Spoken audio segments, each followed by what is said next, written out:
They were built to outlast kings. Fortresses of power, vanity, fear, and sometimes something else. Behind these royal walls, history wasn't just written. It lingered, twisted, refused to die. From silent footsteps in sealed corridors to apparitions in coronation gowns, these aren't just castles, they're echoes with foundations. And the royals, who once ruled them, some never left. Tonight, we'll open 25 gates that should have stayed shut. Welcome to the most haunted castles ever claimed by English royalty. And fair warning, some legacies don't rest easy. Before we step inside, quick question, where in the world are you watching from? And what time is it right now as you press play on 2 hours of royal unrest? Drop it in the comments, midnight listeners, we see you. If you love stories that haunt you long after they're over, hit subscribe and join us. This channel doesn't just tell ghost stories, it invites them in. 1. Tower of London. The Tower of London does not creak. It doesn't need to.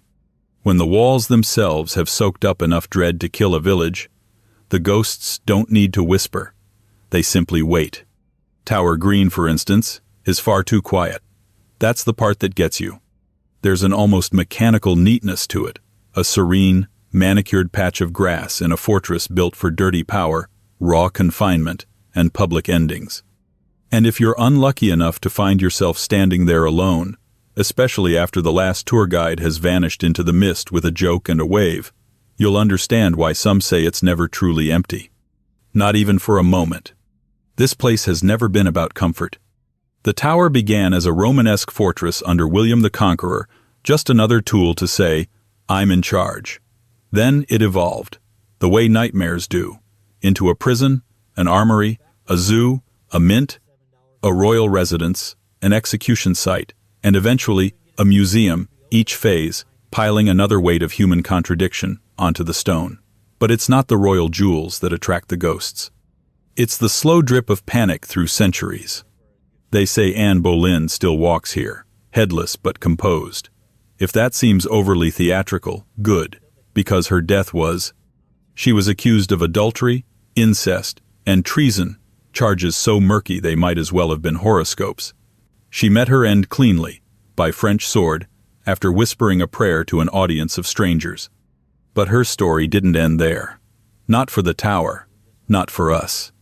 Some claim to have seen her walking near the chapel of St. Peter ad Vincula, where she's buried. Others swear they've heard her weeping near the Queen's house. And then there are those who report less, just a pressure in the air, a stillness that seems too purposeful. You might chalk this up to suggestion: one bad tour, a whiff of bad history, a clever reenactment. But then there's the matter of the two boys, you know the ones. In 1483, the young Edward V and his brother Richard disappeared into the tower. They were last seen alive in the Bloody Tower, named not because of their presumed murder, but because that's what the tower does best: accumulate reputation. Years later, 2 small skeletons were found beneath a staircase. No trial, no investigation. Just a nation's quiet consensus. They were silenced, and maybe they've never forgiven us. Some report childlike figures near the Bloody Tower, flickering outlines, muffled giggles followed by nothing. Others hear whispers in the White Tower's chapel. And still others, more poetic or perhaps more troubled, say they've seen a pair of small shadows holding hands. But let's be honest, most visitors don't see anything. What they feel is worse. You can measure the chill. You can document the drop in temperature around Traitors' Gate. You can time how often people stop mid-step on the stairs of Salt Tower. You can try to explain why a fully grown adult suddenly refuses to go into the Wakefield Tower, eyes watering for no physical reason. The ghost stories. Anne Boleyn, Lady Jane Grey, Margaret Pole, even a spectral bear, yes, that's a thing, are the candy, but the silence is the curse. And yet, none of it is exactly contemporary. For a place soaked in royal blood and political violence, the actual reports we lean on are late. Victorian visitors gave us the poetic chills. The Edwardians turned specters into souvenirs, and the 20th century sold postcards of haunted windows. As for the 21st, we turned the tower into a Halloween set piece with history notes on the side. It's not that ghosts weren't seen before. It's that no one dared to write them down, at least not in the polite language of royal record-keeping. You don't catalog a whisper, you survive it. And then there's the yeoman warders, the beefeaters. These aren't TikTok ghost hunters. They're career military, posted to live inside this fortress. Some will tell you stories, but only if you ask the right way. There's the classic shuffling footsteps at night, a door that opens slightly, then stays that way for days, even when it's been locked. One former warder claimed to have seen a pale woman in Tudor dress disappear through a wall. Another refused to stay in the Queen's house ever again after a visitation he declined to describe. They're not selling anything. They live there. So why does this place remain haunted, not just in lore, but in the very sense of atmospheric tension you can't shake off even in daylight? Because the Tower of London was never meant to be a home. It was meant to be a statement, a power play in stone, a chessboard where losing meant you vanished. Its ghosts aren't just individuals. They're echoes of injustice, some justified, some not. They're the weight of decisions made behind velvet curtains that ended with an axe's thud. They're the sound of royal certainty, crumbling. You don't see ghosts here.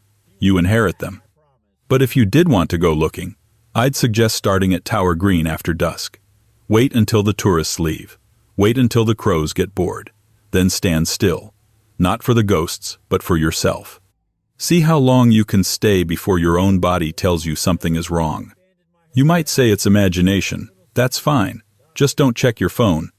Because if you accidentally open your camera app and catch something standing beside you in the reflection, even something you can't quite name, remember, you were warned. But what if the tower, in all its blood-stained fame, isn't the most haunted palace in the country? What if the real ghost stories are happening in places that smile for your selfies, where the tapestries are polished, the velvet pristine, and the past wears perfume? Let's take a walk. There's a palace not far from here, where history isn't just stored, it's staged. Where Henry VIII fell in love, fell into rage, and left behind something that still runs cold in the corridor. Something that runs. If you're still with us after Hampton Court's haunted gallery, you're exactly the kind of listener this channel was built for. So before we slip into the next shadowed hall, hit that subscribe button. It helps keep the lights dim and the stories coming. And tell me, where are you tuning in from? And what time is it where you are right now? Because something tells me this isn't the kind of video you watch in broad daylight. 2. Hampton Court Palace. Hampton Court Palace looks like it should smell like citrus polish and old money. And during the day, it does. Sunlight slides politely across red brick, tourists shuffle in well-trained lines, and the gardens perform their role like a royal screensaver. Perfect hedges, obedient fountains. Not a single blade of grass stepping out of line. That's the trick. Hampton Court doesn't scare you immediately. It waits. It lets you relax first. It allows you to believe that history, when curated carefully enough, becomes harmless. Henry VIII loved this place. That alone should worry you. He took it from Cardinal Wolsey, not with a sword, but with that softer, deadlier weapon, royal disappointment. Wolsey gave the palace up like an offering, and Henry moved in, dragging 6 marriages, endless paranoia, and an appetite for emotional wreckage behind him like a ceremonial train. If the Tower of London was where Henry punished enemies, Hampton Court was where he punished intimacy. And intimacy leaves deeper stains. The most famous stretch of haunted real estate here is the Haunted Gallery. Long, narrow, enclosed, designed, ironically, as a route of convenience between private apartments and chapel. Which means it was never meant for drama, it was meant for routine. And yet, routine is exactly what ghosts prefer. Catherine Howard ran down this corridor. That's the story everyone knows or thinks they know. She was Henry's 5th wife, young, politically expendable, accused of impropriety. Arrested at Hampton Court after trying desperately to reach the chapel where Henry was praying. The tale goes that she broke free from her guards, sprinted screaming down the gallery, clawing at doors that wouldn't open, before being dragged back. She would later be executed. That image panic contained in architecture is the spine of Hampton Court's haunting reputation. People say they hear her, a woman's cry, sharp and sudden, echoing down the gallery. Some say they feel hands brushing past them, cold and frantic. Others report collapsing sensations of grief, like walking through an emotional pressure wave that doesn't belong to you. But here's where Hampton Court gets interesting. The palace itself is unusually honest about its ghosts. Historic royal palaces, the organization that manages it, doesn't deny the stories. It contextualizes them. Carefully, almost suspiciously carefully. Because many of the classic ghost sightings at Hampton Court didn't appear in the Tudor era. They exploded later. Victorian England adored a good royal ghost. Edwardian tourism polished it further. And by the early 20th century, Hampton Court was being marketed as haunted before haunted was even a marketing category. Souvenir postcards featured shadowy figures. Guidebooks leaned into chills. Fear became a feature. That doesn't mean nothing happened. It means the palace learned how to perform itself. Take the famous CCTV incident from 2003. A fire door in the palace repeatedly opened on its own. Security footage showed the door swinging wide violently, followed by a shadowy figure that looked distinctly human. Hooded, broad-shouldered, uninvited. The footage made headlines. People whispered about Henry VIII himself returning, large and furious, unable to let go of a place he once ruled like a domestic tyrant god. The palace offered explanations. Air pressure, mechanical failure. Old buildings breathe, after all. And yet the footage remains, because explanations don't erase the feeling that something behaved intentionally. Other spirits are said to linger too. Jane Seymour, Henry's third wife, reportedly appears dressed in white, carrying a candle, gliding through the Silver Stick staircase. Unlike Catherine Howard's panic, Jane's presence is described as calm, maternal, sad, but settled, which says more about us than it does about her. We like our ghosts, emotionally organized. Visitors and staff report temperature drops in specific rooms, sudden, localized cold that doesn't behave like draft or weather. Others speak of an overwhelming sense of being watched, particularly in the state apartments after closing time. Not threatened, evaluated. And then there are the clocks. Hampton Court has a lot of them. Ornate, heavy, symbolic clocks meant to remind courtiers exactly how late they were for obedience. Some staff have quietly mentioned clocks stopping or restarting without intervention. Not all the time. Just often enough to notice. Just often enough to be irritating. Because ghosts that slam doors are dramatic. Ghosts that mess with time are personal. But here's the unsettling part. Hampton Court's hauntings don't feel violent. They feel unresolved. The energy isn't rage, it's repetition. This was a palace of constant movement. People arrived. People vanished. Favor rose. Favor collapsed. You could wake up a duke and go to sleep a criminal without ever leaving the building. The psychological whiplash alone could haunt a place without a single death. So, when people say they feel dizzy in certain corridors, or emotionally heavy without reason, or inexplicably anxious in rooms with no obvious threat, maybe that's not supernatural at all. Maybe it's memory. Buildings remember differently than we do. They don't recall events, they retain patterns, footsteps, panic routes, waiting, hope, followed by silence. And Hampton Court was a palace built for waiting. Waiting for summons, waiting for judgment, waiting to see if your door would open or stay closed. Even today, after the last visitors leave, the palace does not feel empty. Staff talk about hearing doors close softly behind them, about footsteps pacing where no one should be, about laughter that doesn't belong to any era still breathing. Not everyone believes it, not everyone experiences it, but Hampton Court doesn't care. It doesn't need belief. It has repetition on its side. Because the haunted gallery doesn't just remember Catherine Howard. It remembers everyone who ever ran from power thinking prayer might save them. And power rarely forgets.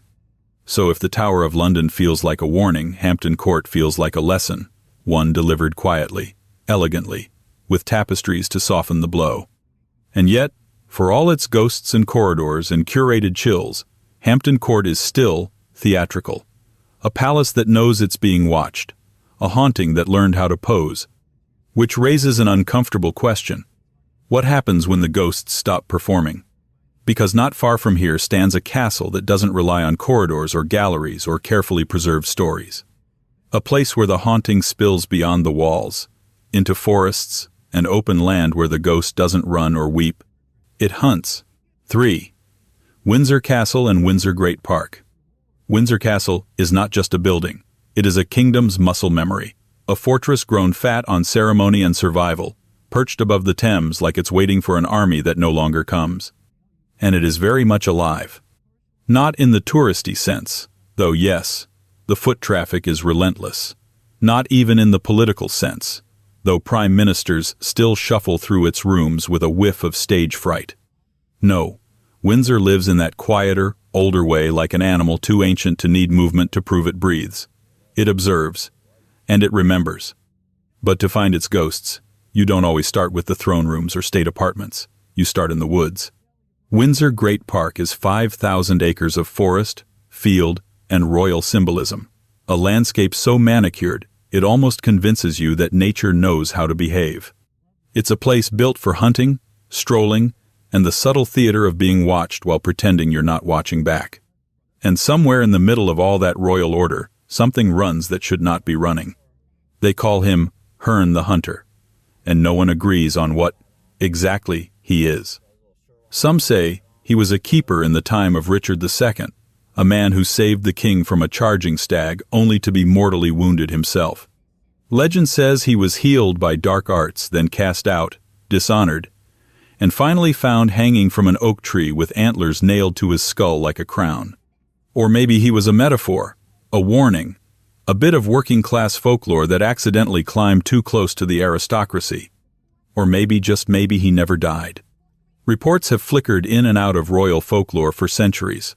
A horned figure seen running through the mist, sometimes silent, sometimes screaming, always just out of reach. Cloaked in shadow, crowned in antlers. You don't follow him. He appears when something is about to end. Shakespeare was the first to immortalize Herne on paper. In The Merry Wives of Windsor, written around 1597, he mentions Herne the Hunter, who walks the round of Windsor Forest. That single line anchored Herne in the English imagination and in the public record. From there, the stories multiplied. Royal grooms, gamekeepers, and later park staff told of fleeting sightings, uncanny howls, and hoofprints with no source. One Victorian-era account describes a man walking alone at dusk who came across a figure with the head of a stag and the shape of a man, standing beneath a gnarled oak. It didn't move, the man did. The tree itself, known as Herne's Oak, became a point of fascination. Multiple oaks over the centuries have claimed the title. Each one eventually falls. Each time, another oak is chosen, and Herne continues. But is this really a haunting? That's where Windsor complicates things. Unlike Hampton Court or the Tower, the ghosts of Windsor aren't stuck in rooms or bound by history's paperwork. They don't whisper their names into wall cracks. They don't weep in hallways. They run. The castle itself, of course, has its share of stories. Queen Elizabeth I supposedly appears in the library, pacing and wringing her hands.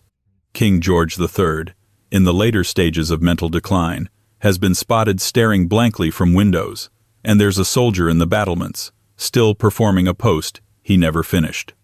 But the park is different. It doesn't ask to be believed. It dares you to dismiss it. Because what makes Herne so persistently strange is how literary his origins are. Shakespeare gave him credibility, but folklore kept him alive. He's not just a ghost, he's an omen. A figure who appears in times of upheaval or death.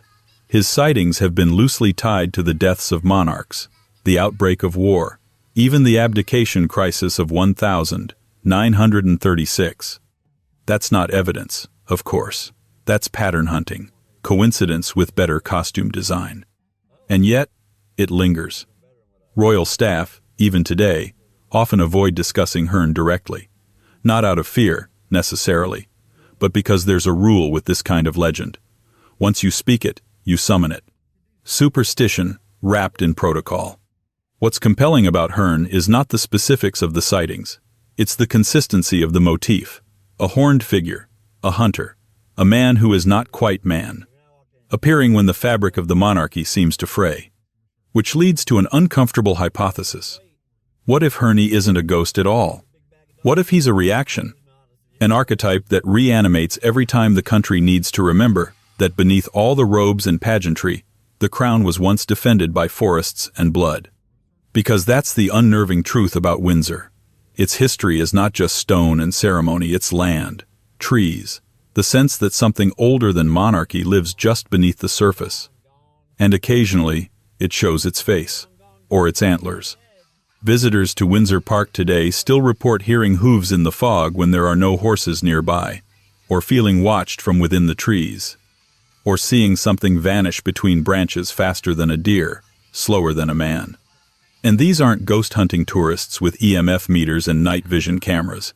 These are joggers, dog walkers, people who didn't come looking for mythology and found it anyway. Meanwhile, inside the castle, the ghosts seem almost polite by comparison. A sigh here, a shimmer there, history behind velvet ropes. They whisper, Herne runs. Which raises a delicate question. If the Tower of London is haunted by the consequences of royal cruelty, and Hampton Court by the echoes of emotional collapse, what does it say that Windsor is haunted by something that lives in the trees and wears a crown of bone? What is Windsor trying to warn us about? Or worse, who? Herne doesn't walk through hallways or haunt bedchambers. He doesn't speak. He doesn't knock. He just appears. Always at the edge of vision. Always just before something changes. And then, as if satisfied, he vanishes again. You could call it folklore. But folklore doesn't pace with the wind. Folklore doesn't cast shadows. Folklore doesn't leave hoofprints where no hoof has stepped. So if you ever find yourself walking through Windsor Great Park at dusk, and the branches start to bend without wind, and you hear a sound that is both antler and crown, don't run. Don't follow. Just look straight ahead. Pretend you saw nothing. Pretend the old kingdom still sleeps. Because if Herne is awake, it's already too late. And if Windsor's ghosts live in the woods, the next castle's ghosts live in something worse. Silence. Walls too clean. Corridors too empty. The kind of place that looks lifeless until the floorboards begin to remember who walked them last. Let's go to Buckingham. 4. Buckingham Palace. Buckingham Palace is the most photographed building in Britain, which is impressive, considering it is also one of the least understood. Millions stand outside its gates every year, craning their necks, waiting for a guard to blink, as if movement itself might reveal a secret. Inside, everything is choreography corridors polished into obedience, routines smoothed until nothing seems accidental. That's exactly why the stories don't sound dramatic. They sound administrative. Buckingham Palace was never meant to be haunted. It was meant to function. It began life not as a royal palace at all, but as Buckingham House, a respectable townhouse for the Duke of Buckingham in the early 18th century. When George III acquired it in 1761, it was chosen for privacy, not spectacle. No medieval dungeon, no execution yard, just rooms, offices, bedrooms, endless staircases. And that may be the most unsettling part. Because ghosts don't need trauma, they need repetition. Over centuries, Buckingham Palace became a city within a city. Hundreds of staff, rotating royal families. Servants who lived, worked, aged, and quietly disappeared without ever leaving the building in any meaningful way. A place where footsteps mattered, where silence meant trouble, where being unseen was the entire job. And some people, it seems, took that job too seriously.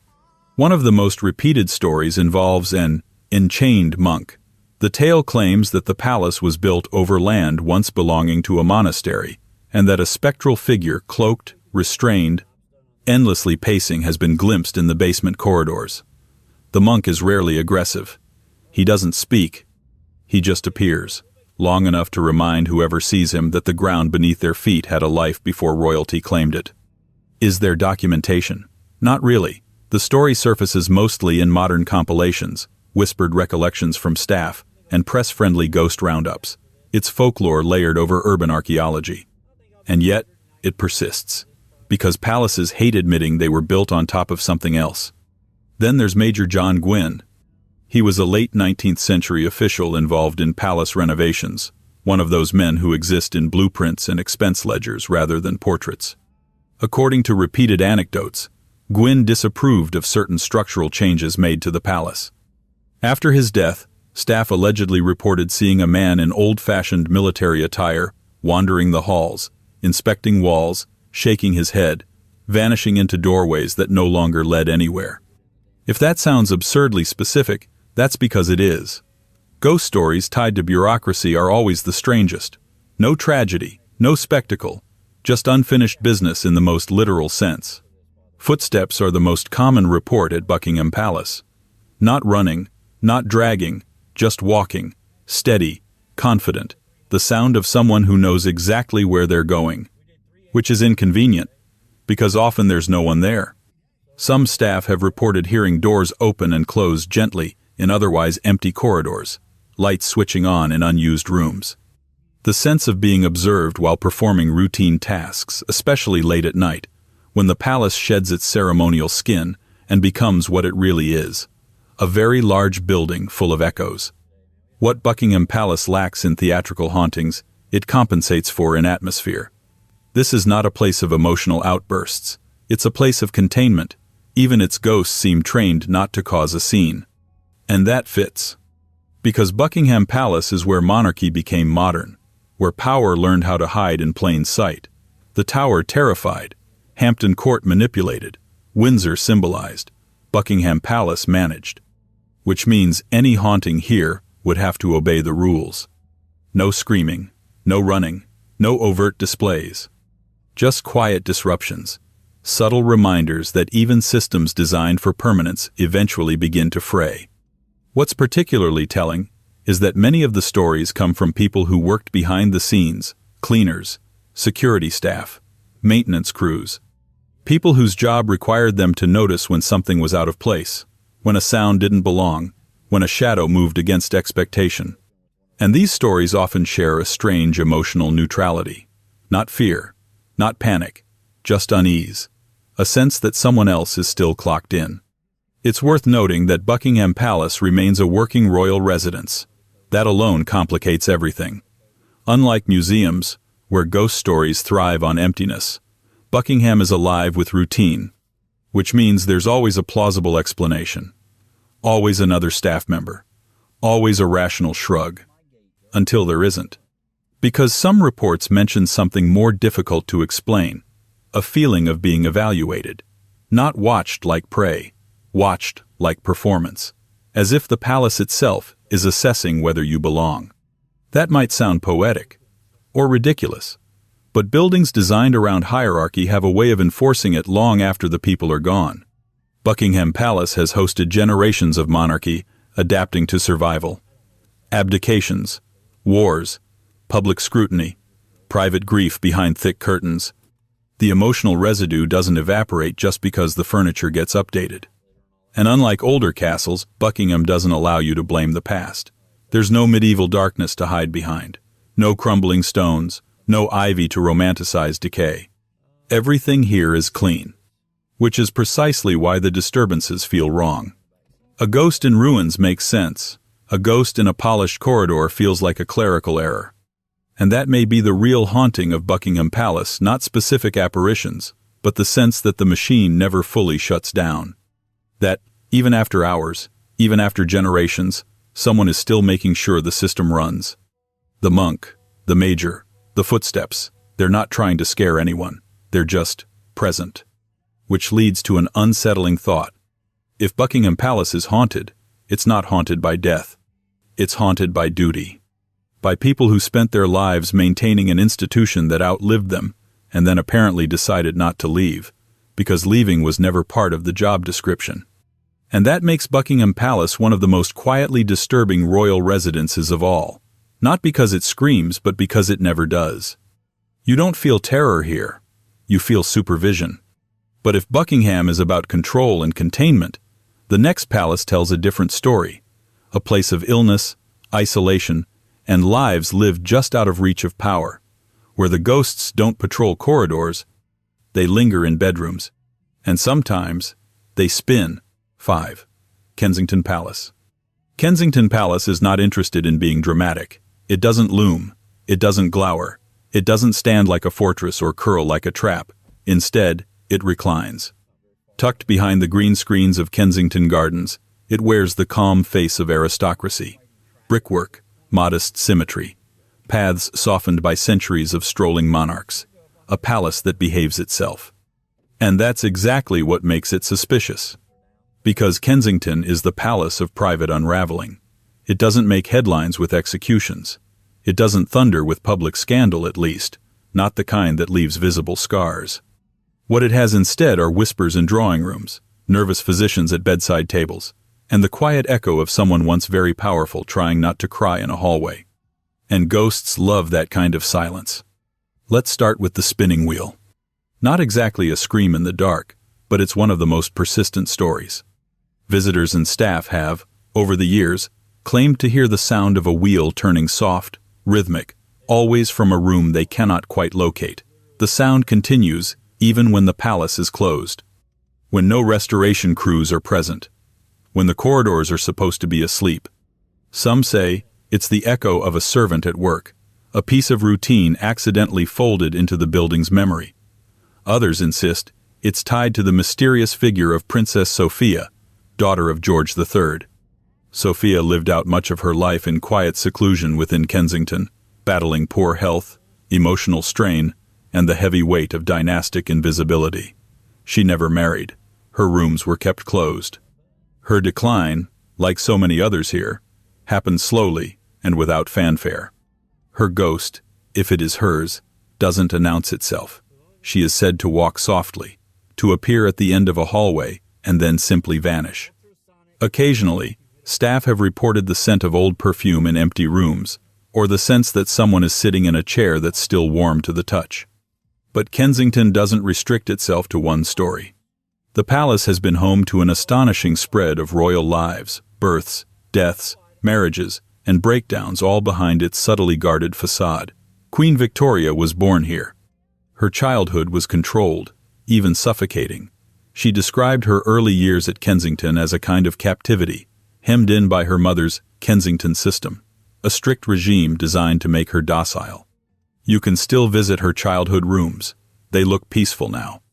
But imagine them in the half-light of a late afternoon, the shutters drawn just slightly, and the ghost of a girl being trained not to feel too much. Some say she never truly left. More than one guide has claimed to feel watched in Victoria's former nursery, as if someone young and not entirely pleased is standing just behind the curtain, observing how strangers walk through her old life. The feeling isn't malevolent, it's territorial. This was her world before she was allowed to have one. Then there's George II, who died in Kensington Palace in 1760. Legend has it that his ghost returns to the place where his heart stopped literally. It's said that he was the last British monarch to be buried, with his heart removed and preserved separately, a funereal detail that Victorian ghost storytellers couldn't resist. The story goes that on stormy nights, his spirit can be heard muttering in German from the palace walls, sometimes pounding on a window that's no longer part of the current layout.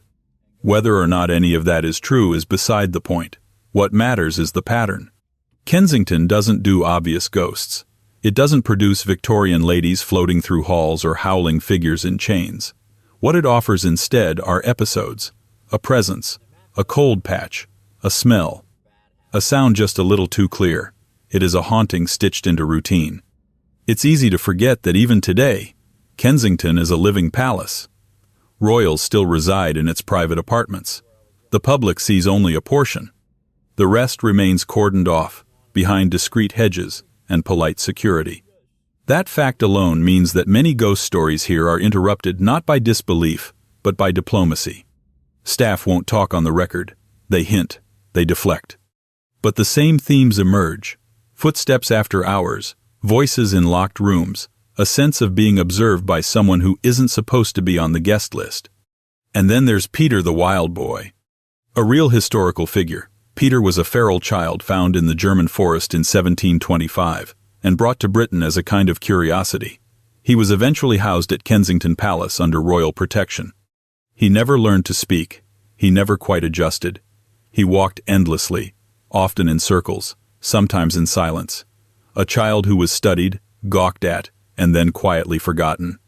Some say his energy still lingers, that he is felt most strongly not in the grand rooms, but in the hallways between them, the transition spaces.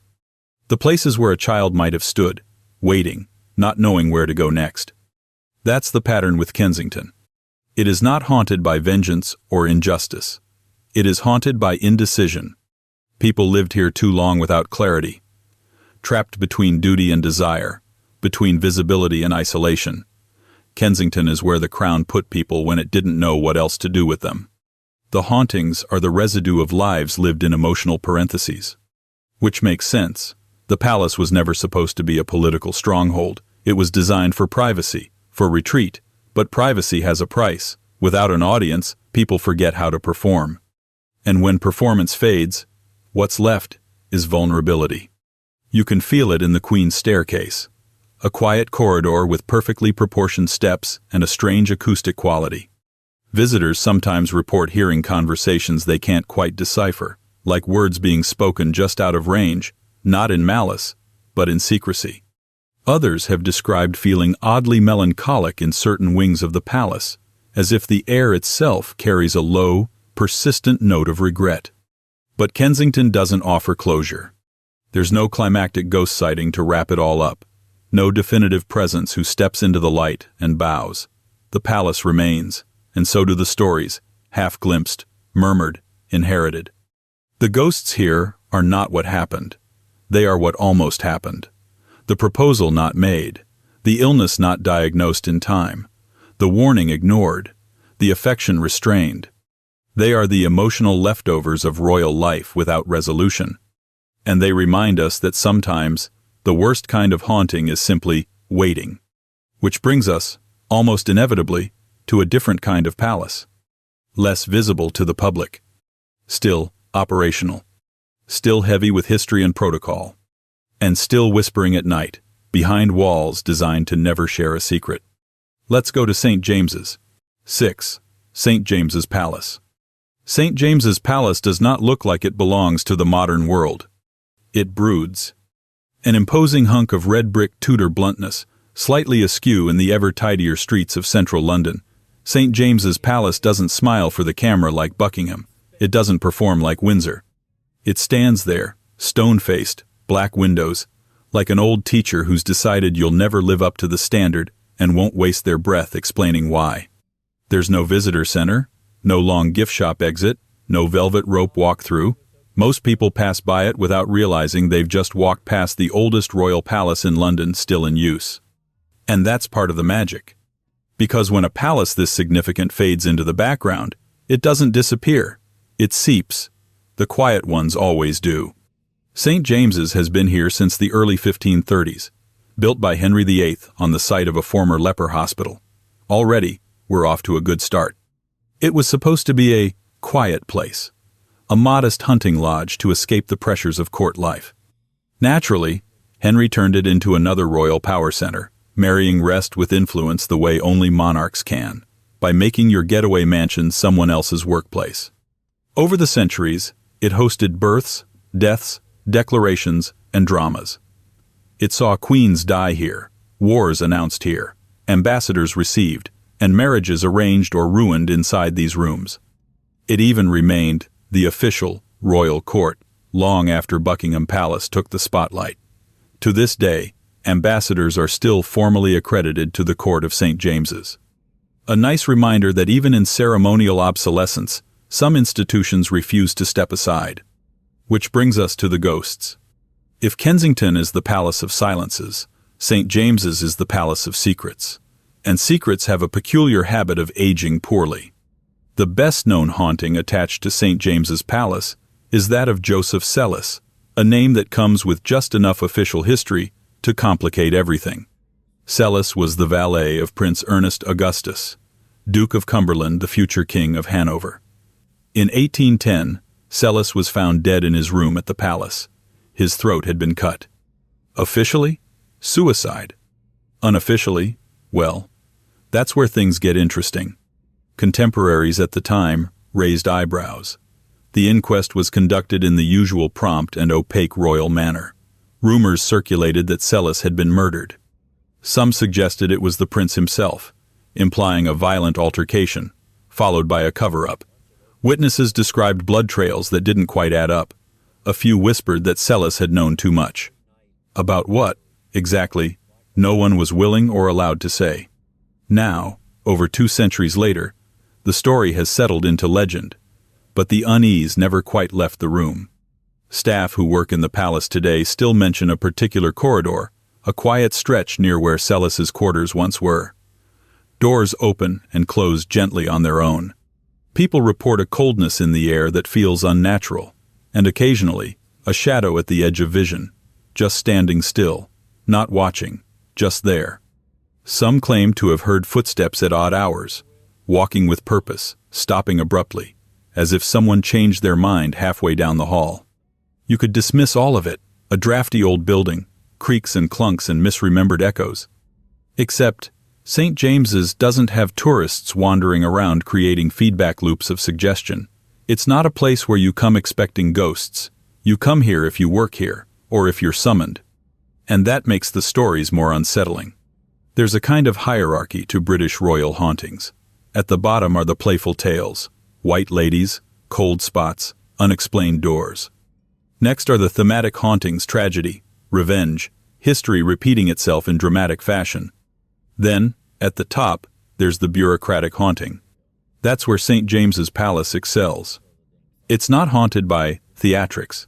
It's haunted by protocol, by the weight of secrets filed under never to be discussed again. Some former staff, always anonymously, have mentioned a peculiar sensation when walking the palace alone at night. Not dread, not fear. Just a strong, almost physical feeling that certain rooms don't like to be entered after hours. That some spaces feel closed in a way that goes beyond locked doors. It's as if the building itself has an internal clock, and when the time passes a certain hour, the energy changes. One particular room, long since repurposed, is said to be unusually cold year-round, regardless of heating. No draft, no malfunction, just cold. It's not tied to a specific ghost or event. It simply doesn't want to be warm. Others talk about the sound of fabric moving, like someone adjusting their coat or brushing past a curtain, soft, intentional, and always from just out of view. Then there's the portrait room. Some rooms in the palace are filled with centuries-old paintings of dead royalty, some beloved, others best forgotten. There have been murmurs, always off the record, of paintings that seem to shift slightly. Not dramatically, just enough that when you return to the room, the angle of the gaze feels wrong, or too correct. This is not a horror movie haunting. It's a haunted job. And that's what makes St. James's so potent. This is a palace where duty lingered long after life left, where the rituals of power press so deep into the wood and wallpaper that even the ghosts fall in line. There are no wild screams or flying objects, only the sense that someone from another century is still waiting for the right moment to re-enter the conversation. Celis is just the most famous. There are other names, other stories. A chambermaid in the 19th century reportedly vanished from her post one night. No record of her departure, no clear explanation. Some said she ran away. Others believed she saw something she shouldn't have. Her name turns up in exactly one surviving letter, written in haste and crossed out halfway through. The rest is speculation. There are records of guards refusing to stand post in certain corners of the courtyard. No official explanation, just a pattern of complaints across different years, all noting the same feeling, unease, not fear. The sense that someone was standing behind them, just slightly off-center. These aren't the ghosts of tragedy. They're the ghosts of tension. Which makes sense. St. James's has always been a palace, where pressure outweighs spectacle, where power whispers instead of shouts, where history hides in closets with the doors politely shut. It's fitting, then, that its hauntings reflect the same mood, something restrained. Not because it lacks strength, but because it was trained not to show it. You could walk past this palace 100 times and never feel a thing. Or, one night, on your 101st pass, feel something turn to look at you from a window that shouldn't be lit. And if you did, you'd move along, like everyone else. Because St. James's doesn't chase you down, it waits. And if that sounds like the kind of haunting that's a little too controlled, it only gets worse from here. Because the next royal home isn't a palace in the ceremonial sense. It's private, intimate, full of photo frames and family rituals. And yet, something inside it refuses to behave. Let's pay a visit to Sandringham. 7. Sandringham House. Sandringham doesn't look haunted. That's its first trick. It looks normal, which, in royal terms, is saying something.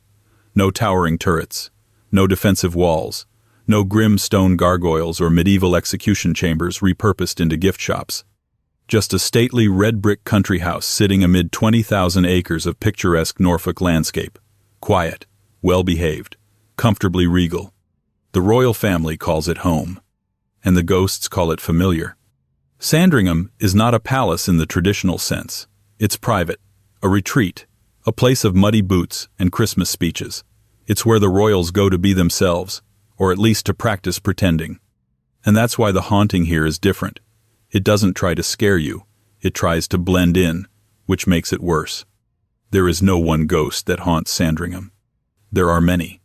Not named, not storied, not dripping in Gothic Victorian melodrama. Just present, quietly, inexplicably present. Take, for instance, the noises. They are constant. Even in a house designed to contain sound, Sandringham has a habit of murmuring to itself. Unexplained thumps in the night. Furniture creaking without weight. Soft footsteps along unoccupied corridors. Objects shifting slightly out of place. Items vanishing, only to reappear exactly where they should be but weren't 5 minutes ago. It's the kind of thing that doesn't make headlines, but it makes people stop working nights. Staff have spoken carefully, anonymously, about odd sensations, about finishing their rounds only to find lights on in rooms they'd already switched off, about feelings of being watched while walking through corridors that twist just slightly too long. One housekeeper claimed that a chair in the library always ends up turned away from the fireplace, no matter how many times it's adjusted. Another described a second-floor landing that made her throat tighten for no medical reason. And then there's the clock. Every grand house has one. At Sandringham, there's a grandfather clock that has reportedly stopped ticking at precisely 3:47 a.m., multiple times over the years. Not every night. Just often enough to get noticed, and it always restarts by morning, with no one touching it. To be fair, most of these stories come from people who've worked in the house, not the royal family, not the tabloids, which is important.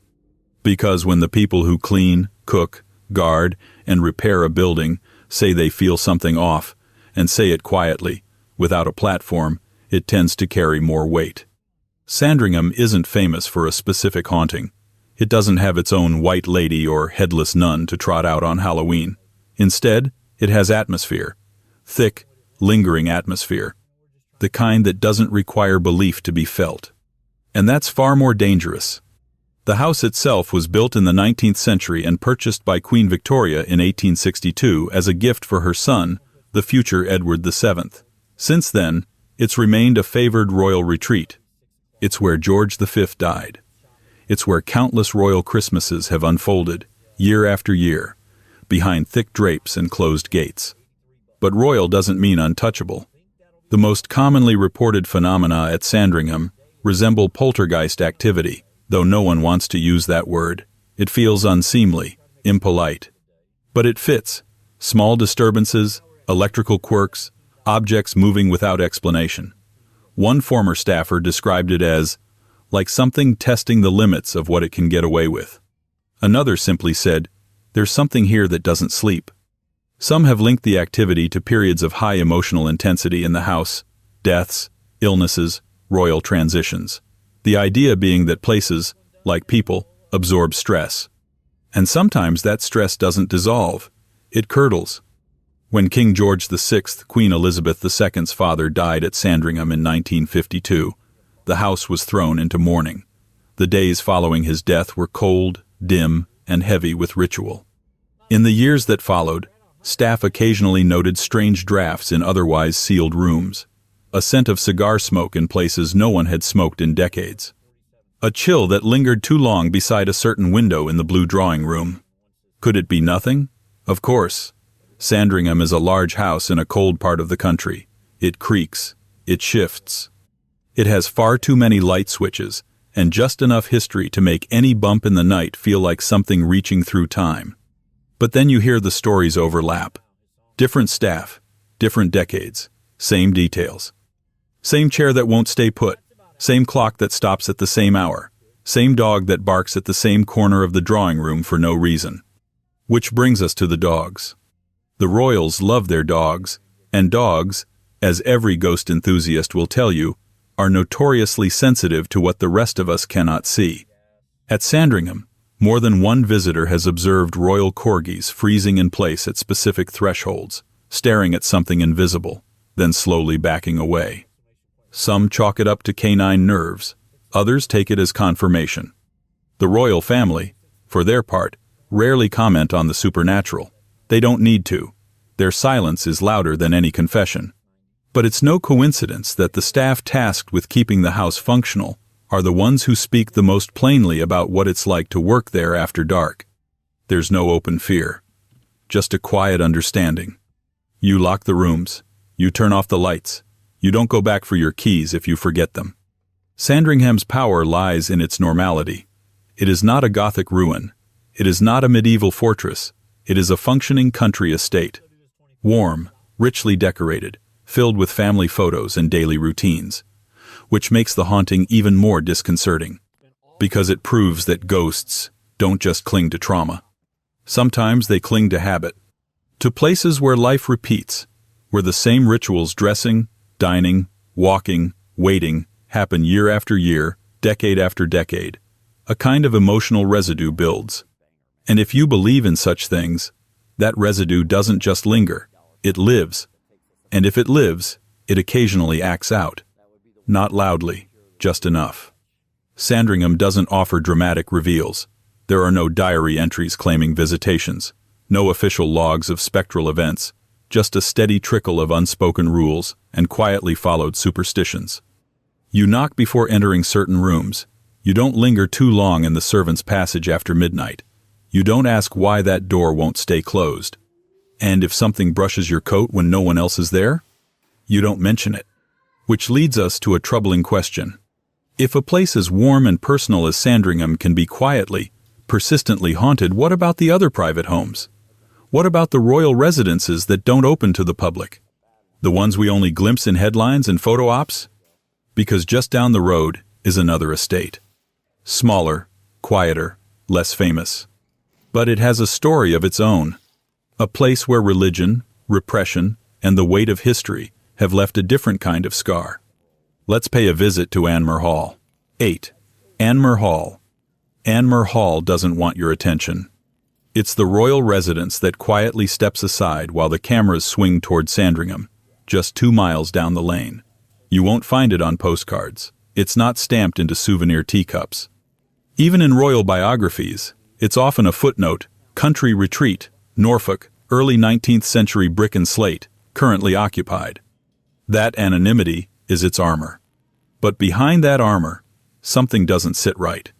Anmer Hall, to the untrained eye, is charmingly unremarkable. Georgian symmetry, wide lawns, an atmosphere of deliberate seclusion. The kind of place you could drive past without knowing it ever housed future kings, modern royalty, or depending on who you ask, a ghost tethered not to power, but to faith, fear, and a kind of historical guilt that refuses to fully dissolve. Because Anmer has a story, but it's the sort of story you only hear when the room is nearly empty and the staff are on their second cup of tea. The legend, carefully filed under reported folklore, never officially acknowledged, is that Anmer Hall is haunted by the spirit of a Catholic martyr.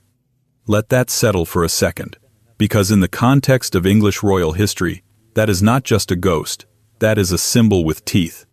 The most circulated version claims that the house, or perhaps the land beneath it, was once associated with recusant Catholics during the Reformation. Some say a priest hole was once hidden in its walls, a space where outlawed clergy could hide from Elizabethan agents. Others speak of a nearby chapel, long since gone, that once served families who refused to conform to the Protestant crown. No official record confirms these claims outright. But they don't need to. Because the ghost they describe doesn't operate on documentation, it operates on memory. The figure is said to appear in the form of a man robes, solemn expression, walking the halls at night with a purposeful, almost meditative pace. No chains, no shrieks, just motion. And then, stillness. always just beyond the corner of your eye, always gone by the time you turn. Some who've worked on the estate say they've seen him in the reflection of glass standing just behind them, as if observing a ritual no one else is performing. Others speak of the overwhelming smell of incense in rooms where no mass has been held for centuries. And then, there's the silence. It's not ordinary quiet, it's too complete, as though the house itself is holding its breath. One former groundskeeper, when pressed gently about the rumors, put it like this: "It's not that there's a ghost, it's that the air remembers what you're not supposed to say." That might be poetic, or accurate, or both.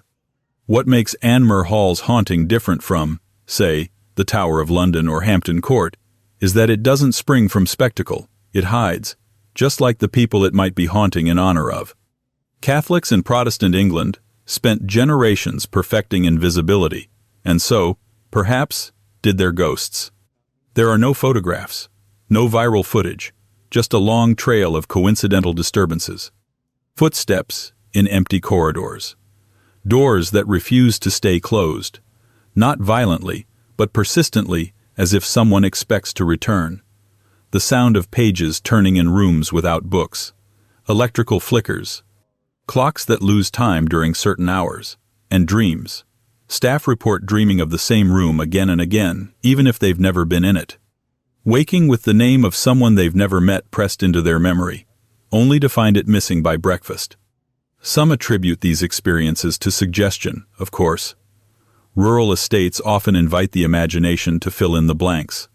Old pipes creak. Wind presses against windows. Buildings shift as they age. But here's the issue. Anmer Hall isn't that old. Not in ghost terms. Its current structure dates back to the early 1800s. It's a baby compared to Windsor, or even Sandringham. And yet, the weight of its haunting feels older, something deeper than the brick, something built into the soil. Which brings us to the land.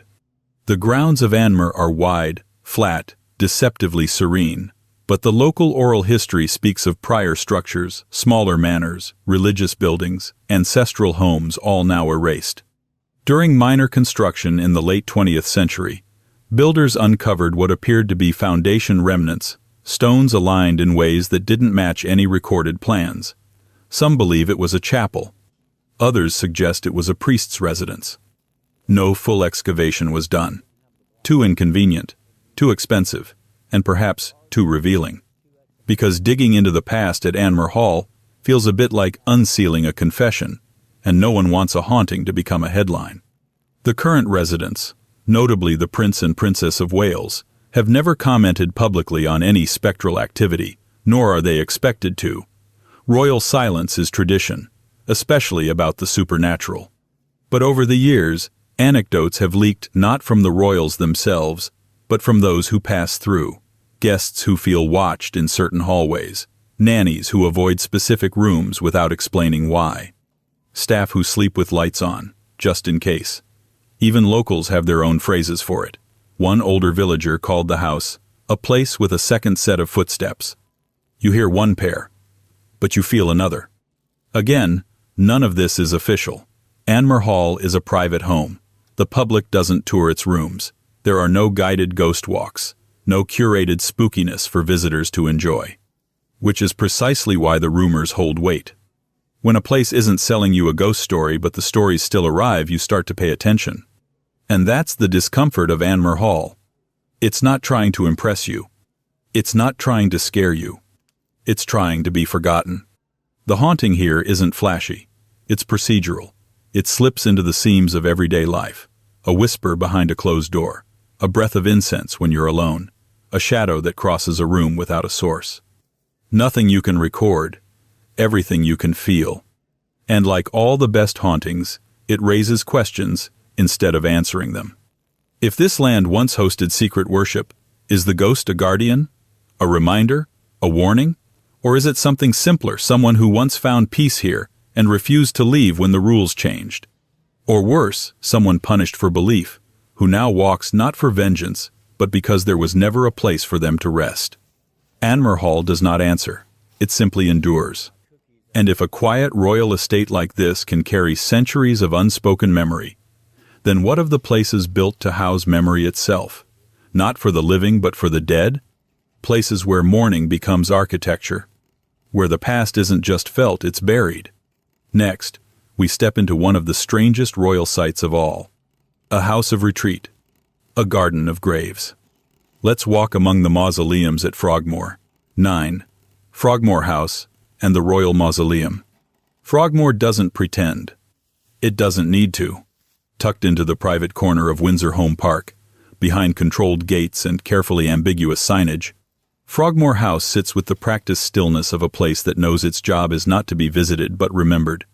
Unlike the other royal homes we've wandered through, Frogmore has a specific task. It was built to wait. And it waits well. The house itself is elegant but restrained. Pale yellow walls, arched windows, an air of 18th century civility. It was never meant to host grand coronations or hold court. Frogmore was a retreat, a space for grieving royals, overlooked dowagers, and minor scandals quietly placed into retirement. A royal backstage area, designed to keep emotional residue out of the headlines. That alone would be enough to birth a few ghosts. But Frogmore's haunting doesn't come from its drawing rooms. It comes from its silence. Because adjacent to the house, just a few steps away, in the slow rhythm of a royal procession, is the Royal Mausoleum. This is where Queen Victoria buried Prince Albert, and where she joined him decades later. It is also where generations of British royalty, some famous, some forgotten, have been interred, honored, and sealed away in silence. The grounds are filled with graves, some ornate, others almost private in their discretion. Mausoleums, headstones, and the clipped perfection of royal mourning, all nestled behind walls the public is rarely allowed to pass. This is not a place haunted by injustice. It is haunted by memory management.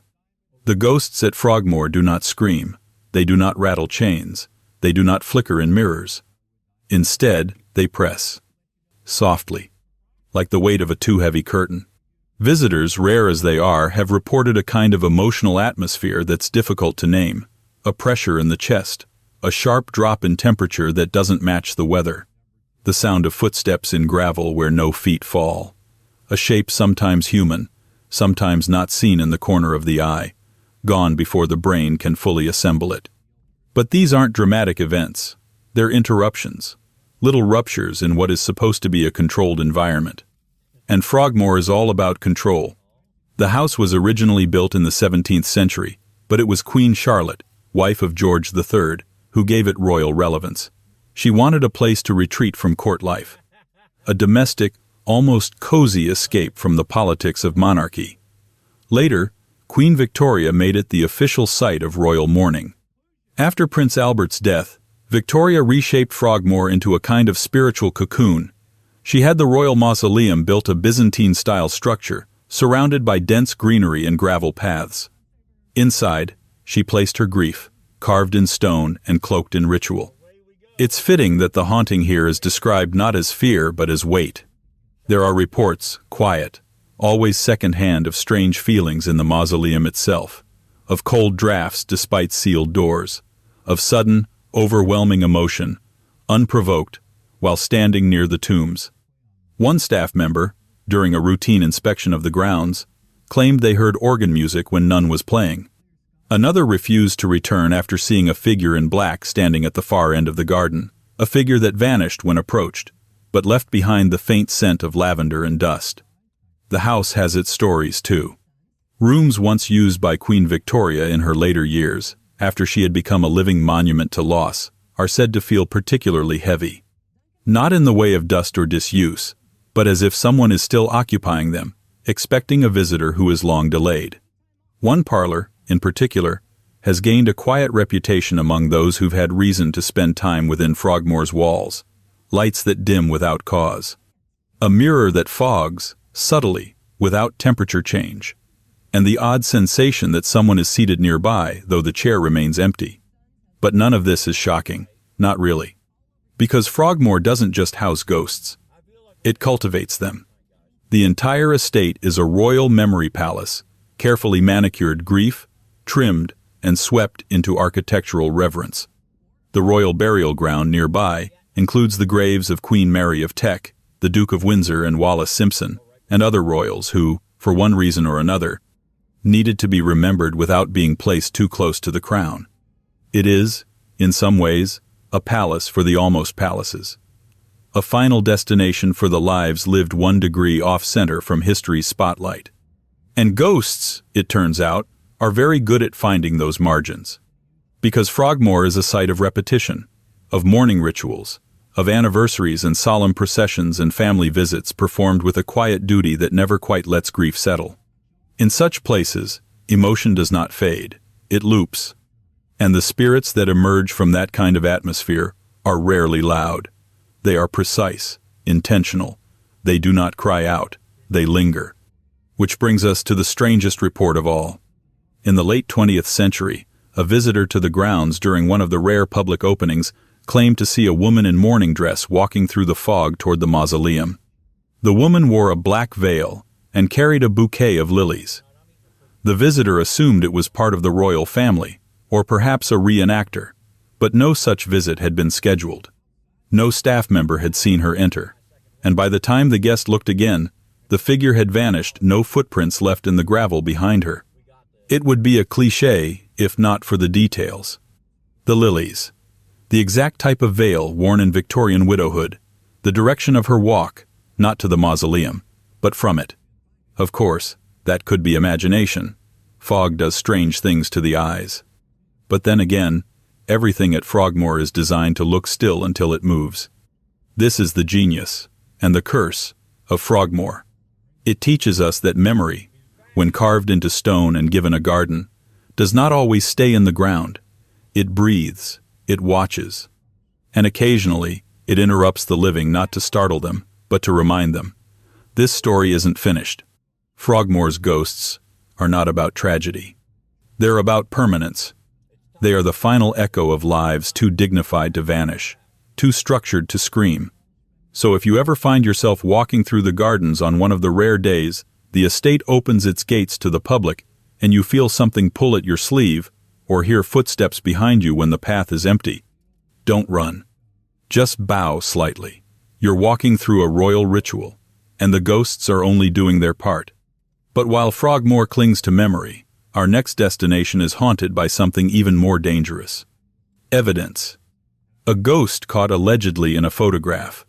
A building so composed, so rational in design, that its single moment of supernatural fame has never been fully explained. It involves a staircase and a shadow. Let's climb the steps of the Queen's House at Greenwich. 10. The Queen's House, Greenwich. The Queen's House stands too still. Not the fragile, collapsing stillness of a ruin, nor the buzzing, overcompensated hush of a palace that knows it's haunted. No. The Queen's House at Greenwich is still the way a courtroom is before the verdict, measured, balanced, ready. And yet, something's wrong. It's wrong because the Queen's House is perfect. Architecturally, mathematically, emotionally. It was designed that way, an early 17th century masterpiece by Inigo Jones, built for Anne of Denmark, Queen to James I. It was the first consciously classical building in England, designed to impose symmetry on a landscape better known for medieval whimsy and crooked towers. It sits now at the center of Royal Museum's Greenwich, a gallery and monument to calm intellect, clean white walls, sunlight gliding politely across polished floors. Visitors walk slowly here. Even their footsteps sound educated. And yet the Queen's House is home to one of the most famous ghost photographs ever taken. A shadow on a staircase. A figure that shouldn't exist. Let's back up. In 1966, a retired Canadian reverend named Ralph Hardy was visiting London. A man of routine and composure, Hardy had a hobbyist's interest in architecture and history. He arrived at the Queen's House with no intention beyond photographing its most famous interior feature, the tulip staircase. The tulip staircase is a spiral of wrought iron elegance, suspended without a central support, floating as if gravity is something other houses deal with. It's beautiful, harmonious. The kind of structure that dares you to believe in logic over myth. Hardy positioned his camera at the base of the staircase. No one was around. The shot was clean, controlled, and unremarkable until the film was developed. Because there, halfway up the stairs, was a figure. Not fully formed, not dramatic, just there. A pale shape, like a person in long robes or a hooded cloak, grasping the railing with both hands, as if climbing with great effort. The figure is semi-transparent. There's no visible face. No movement blur. No second person who could be mistaken for a real visitor. Hardy was baffled. The staff were puzzled. The photograph was tested: light exposure, double negatives, development flaws. Nothing added up. In the decades since, multiple photography experts have reviewed it. The result is always the same: no clear evidence of tampering, and no explanation. The photo has become folklore. But unlike most royal ghost stories, this one comes with a timestamp, a place, a witness, a physical artifact. And that changes the tone. Because most haunted palaces rely on oral tradition stories passed down, embroidered, polished, until they become charming. But the Queen's house offers an image, a moment frozen in time. And it's harder to laugh at a ghost when it's staring at you from behind the museum glass. Of course, skeptics remain. Some believe the figure is a trick of light, a smudge, a flaw in the emulsion. Others suggest someone may have been on the stairs at the time, blurred into obscurity by the angle and the camera's limitations. But the room was reportedly empty, and staff confirmed that no one was allowed on the staircase during the photo session, which means either something unexplained happened, or we all want it to. The Queen's house isn't just haunted by one photograph. That's simply the most famous. Staff over the years have reported strange phenomena, particularly around the tulip staircase. Footsteps ascending when no one's there, the sound of rustling fabric, brief glimpses of movement in their peripheral vision. One security guard described hearing a single note of music, just one played in the dead of night, from a gallery where no instruments are displayed. Another recounted a child's laugh, soft and quick, coming from a locked room. And then there's the feeling. Visitors have described the sensation of being watched while standing at the base of the staircase. A sense of pressure. Not threatening, just aware. As though something is peering down, waiting for you to notice that you're being noticed. There are even reports of people experiencing sudden nausea or dizziness when standing on specific steps of the staircase, only for the sensation to vanish the moment they move. These moments are not constant. The Queen's house can feel utterly peaceful for days, weeks, and then, suddenly, the balance shifts. Which raises the question, what kind of haunting is this? The building itself doesn't lend easily to superstition. It's bright, symmetrical, carefully preserved. Nothing about it suggests Gothic drama. There are no tragic queens or imprisoned sons. No stories of betrayal, violence, or murder. But perhaps that's the answer. The Queen's house is haunted not by what happened, but by what didn't. It was built during a period of royal instability. Anne of Denmark, its original patron, never saw the house completed. Illness and politics interrupted construction. Later, it passed into the hands of Henrietta Maria, wife of Charles I, who brought with her Catholic tensions and eventual war. The house was caught, again and again, between vision and interruption. Always designed to be something, rarely allowed to be. It became a home, then a residence, then a school, then a gallery. It has worn so many faces, yet somehow retained its original spine. That spiral staircase, elegant and suspended, going nowhere, becoming famous not for where it leads but for what appeared upon it. And that's the paradox. The Queen's house was built to impose order on chaos, to bring reason and symmetry to a monarchy flirting with disarray. But even here, in this cleanest of palaces, the irrational managed to take root. Because haunting doesn't require tragedy. It just needs presence. A moment that repeats itself. A step that never forgets who once climbed it.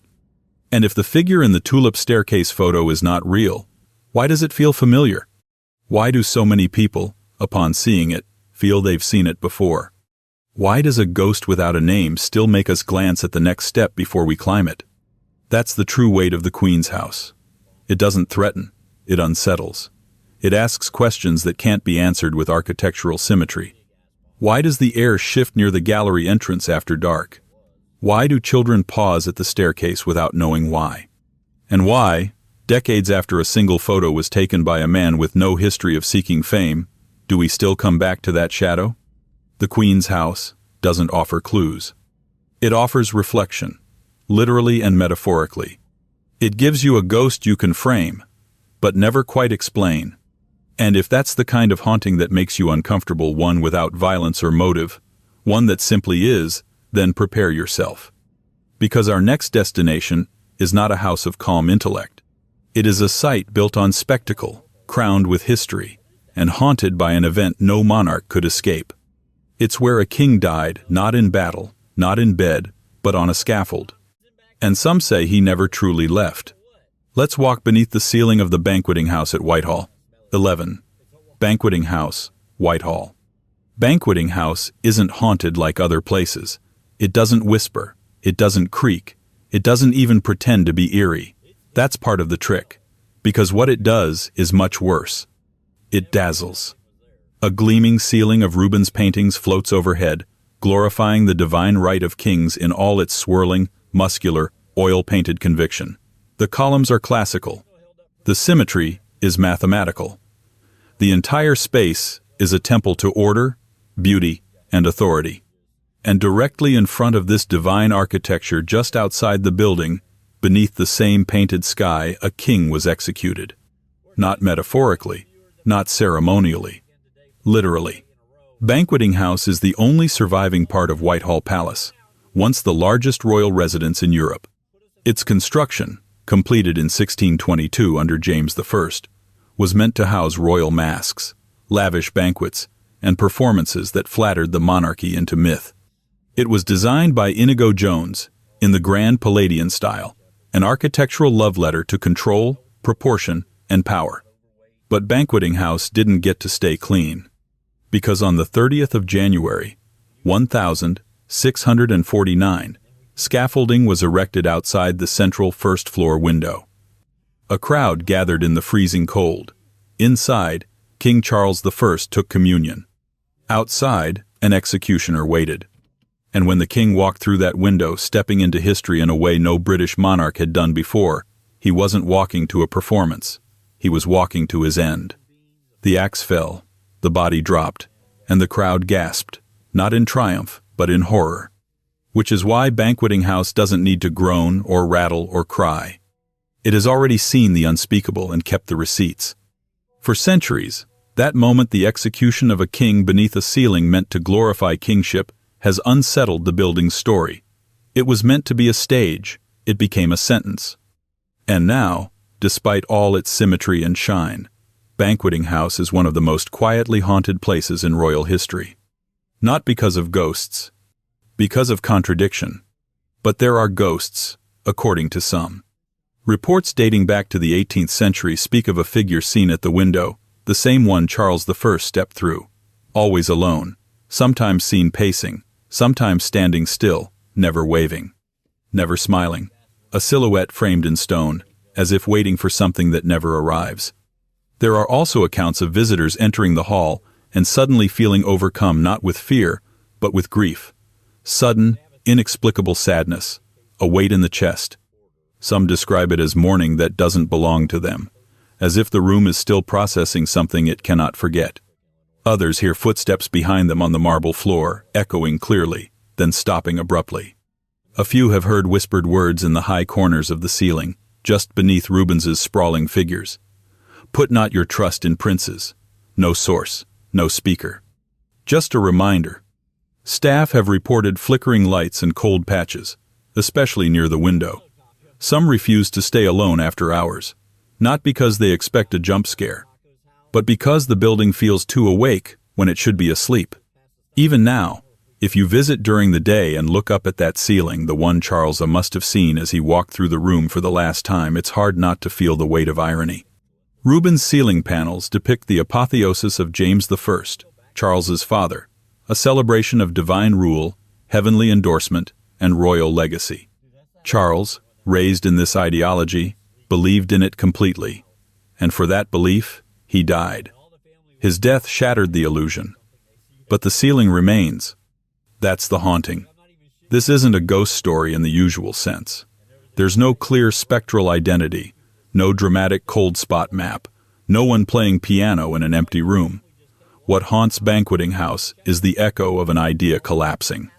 A space built to affirm the immortality of monarchy became the stage where mortality made its most public argument. And that kind of contradiction doesn't fade. It embeds. What's more unsettling is how calmly the building holds it.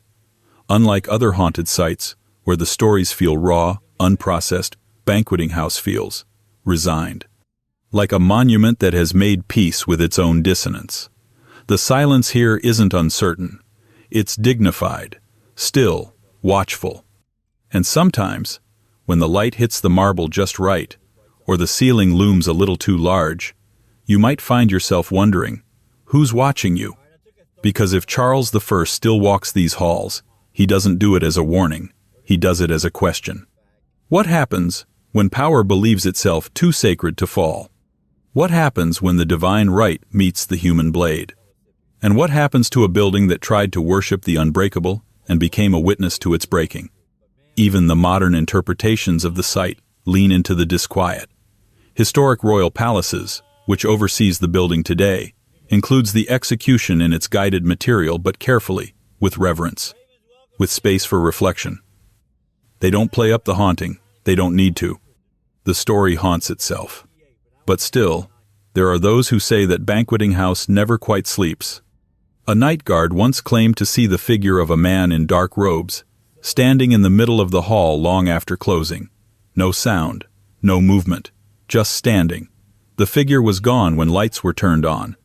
Another report, unconfirmed, but often repeated, tells of a tourist fainting beneath the ceiling after insisting that someone had grabbed their arm, though no one was nearby. And then there's the way time seems to stretch in the room. Multiple visitors, unaware of the stories, have commented on losing track of time while standing beneath the ceiling. I looked up, and when I looked down again, 15 minutes had passed, one wrote in a guestbook entry. I don't remember blinking. Not dramatic, not violent. Just wrong. Because Banqueting House isn't a ruin. It's pristine, restored, maintained. But perfection is no protection. The past bleeds through, not in shadows, but in symbols. A ceiling that glorifies monarchy, a window that ends it, and a silence that lingers in between. So, if you ever visit, and you should, don't go looking for ghosts. Just stand in the middle of the room, look up, then look at the window, and ask yourself, can a building believe in something? And if it can, what happens when that belief breaks? But while Banqueting House is haunted by the collapse of divine rule, the next royal residence on our list is haunted by something smaller, quieter. Less about kings, more about children. And in that quiet, something cries out not loudly, but persistently. Next, we return to the forgotten corners of the Tudor world, to a palace once filled with royal laughter, now filled with footsteps that don't belong. We're going to Eltham, 12. Eltham Palace. Eltham Palace is one of those places that doesn't make sense right away. It's part medieval fortress, part Art Deco mansion, part royal memory theater. A hybrid, stitched together across centuries, standing just southeast of London like a misremembered dream of kingship, half built in the 14th century, half reborn in the 1930s, entirely haunted by the feeling that too many lives pass through its corridors without leaving the room. Eltham doesn't shout. It doesn't need to. The stones do the whispering. The silence here is layered, structured like sediment. Kings played here, courtiers schemed, children laughed, and then the walls simply absorbed it all and waited. And now they seem to be leaking.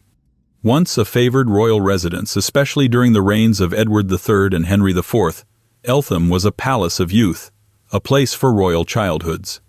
For games, feasts, and those brief moments of joy before the business of inheritance and war. Its great hall, completed in the 1470s, was among the finest in England, rivaling Westminster for elegance and acoustics. But then, history did what it always does. Tudor focus shifted. Power consolidated in London. The palace fell out of fashion, then into decline. By the 17th century, it was crumbling, abandoned by the monarchy, relegated to the margins of memory. Until, of course, someone decided to remember it. In the 1930s, the wealthy Courtauld family restored and expanded Eltham, building a glittering Art Deco residence right up against the ancient ruins. The effect is disorienting. You move from a medieval hammer-beamed hall into a gold-tinted bathroom fit for a silver-screen starlet. The result is an architectural contradiction, glamour wrapped around bones. And that's where the ghosts come in. Eltham's hauntings aren't the headline kind.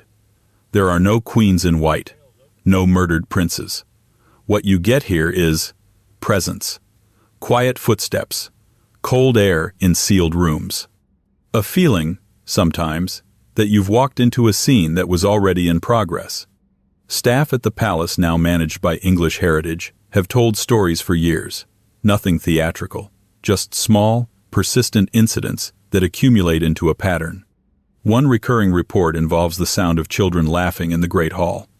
Not a full chorus, just one or two voices, high and quick, echoing faintly across the stones. Sometimes accompanied by the thump of footsteps, as if a game had just ended. Except the hall is empty. Another story centers on a particular staircase, one leading from the medieval wing toward the later additions. More than one staff member has reported the sense of being followed there, not closely. Just enough to keep pace, a presence that never overtakes, never stops. Some even say that electronics behave strangely in the deco rooms. Lights flicker, clocks stall, phones lose signal. One electrician, working late during a renovation, claimed that a radio began playing softly despite being unplugged. And yet, none of these moments feel menacing. They feel like interruptions, glitches in a building that doesn't know which century it belongs to. Perhaps that's the root of it. Eltham is a palace that doesn't know who it's supposed to be anymore. Too much history has happened in too many incompatible styles. The medieval doesn't match the modern, but both insist on being remembered. That's why it feels haunted. It is. By confusion? By the lives that grew up here and then disappeared into politics or obscurity. By the laughter that stopped when the court moved on. And by the uncomfortable truth that even beautiful places can be abandoned by those who once loved them. One of the more chilling accounts, if such a quiet story can be called chilling, comes from a guide who worked Eltham's tour route for over a decade. She described a recurring figure seen only in reflection, a small girl, standing just behind the shoulder of visitors as they moved through the long gallery, always slightly turned away. Always in the corner of the glass, and always gone when looked at directly. There's no specific identity tied to her, no tragic tale or historical anchor, just a presence, a suggestion that something young and curious never found its way out of the building.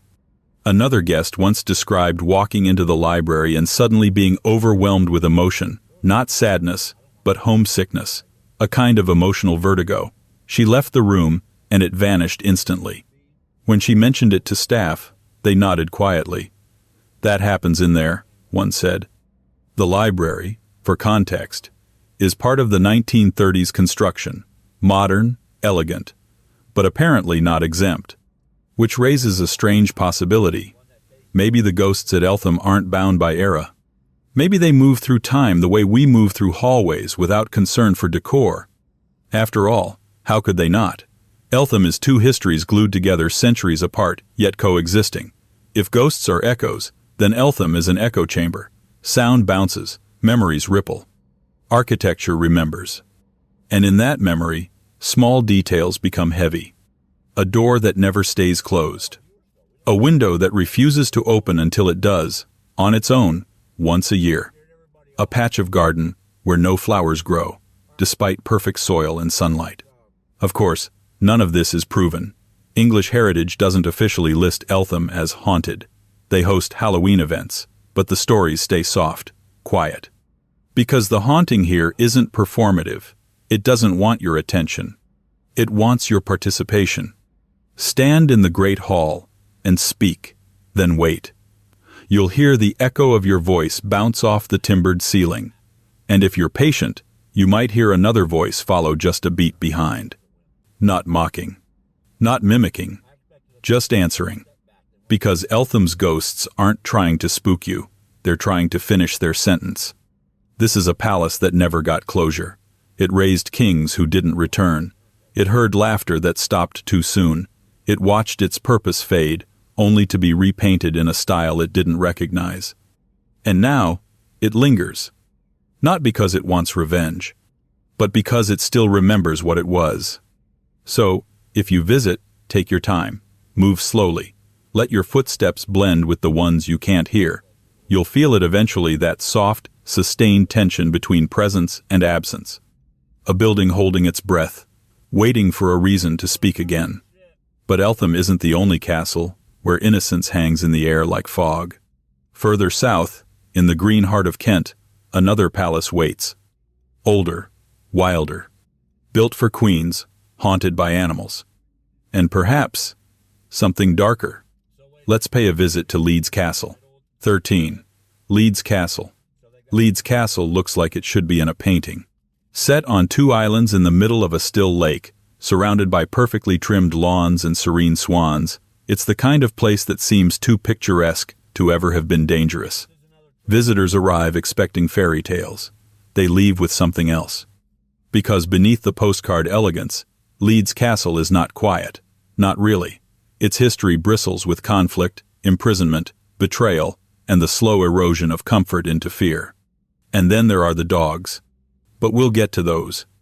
Originally built in the 12th century and later transformed into a royal residence, Leeds Castle spent centuries serving queens, most famously Eleanor of Castile, Margaret of France, and Catherine de Valois. It was a place designed not just for courtly life, but for control. Marriages were negotiated here.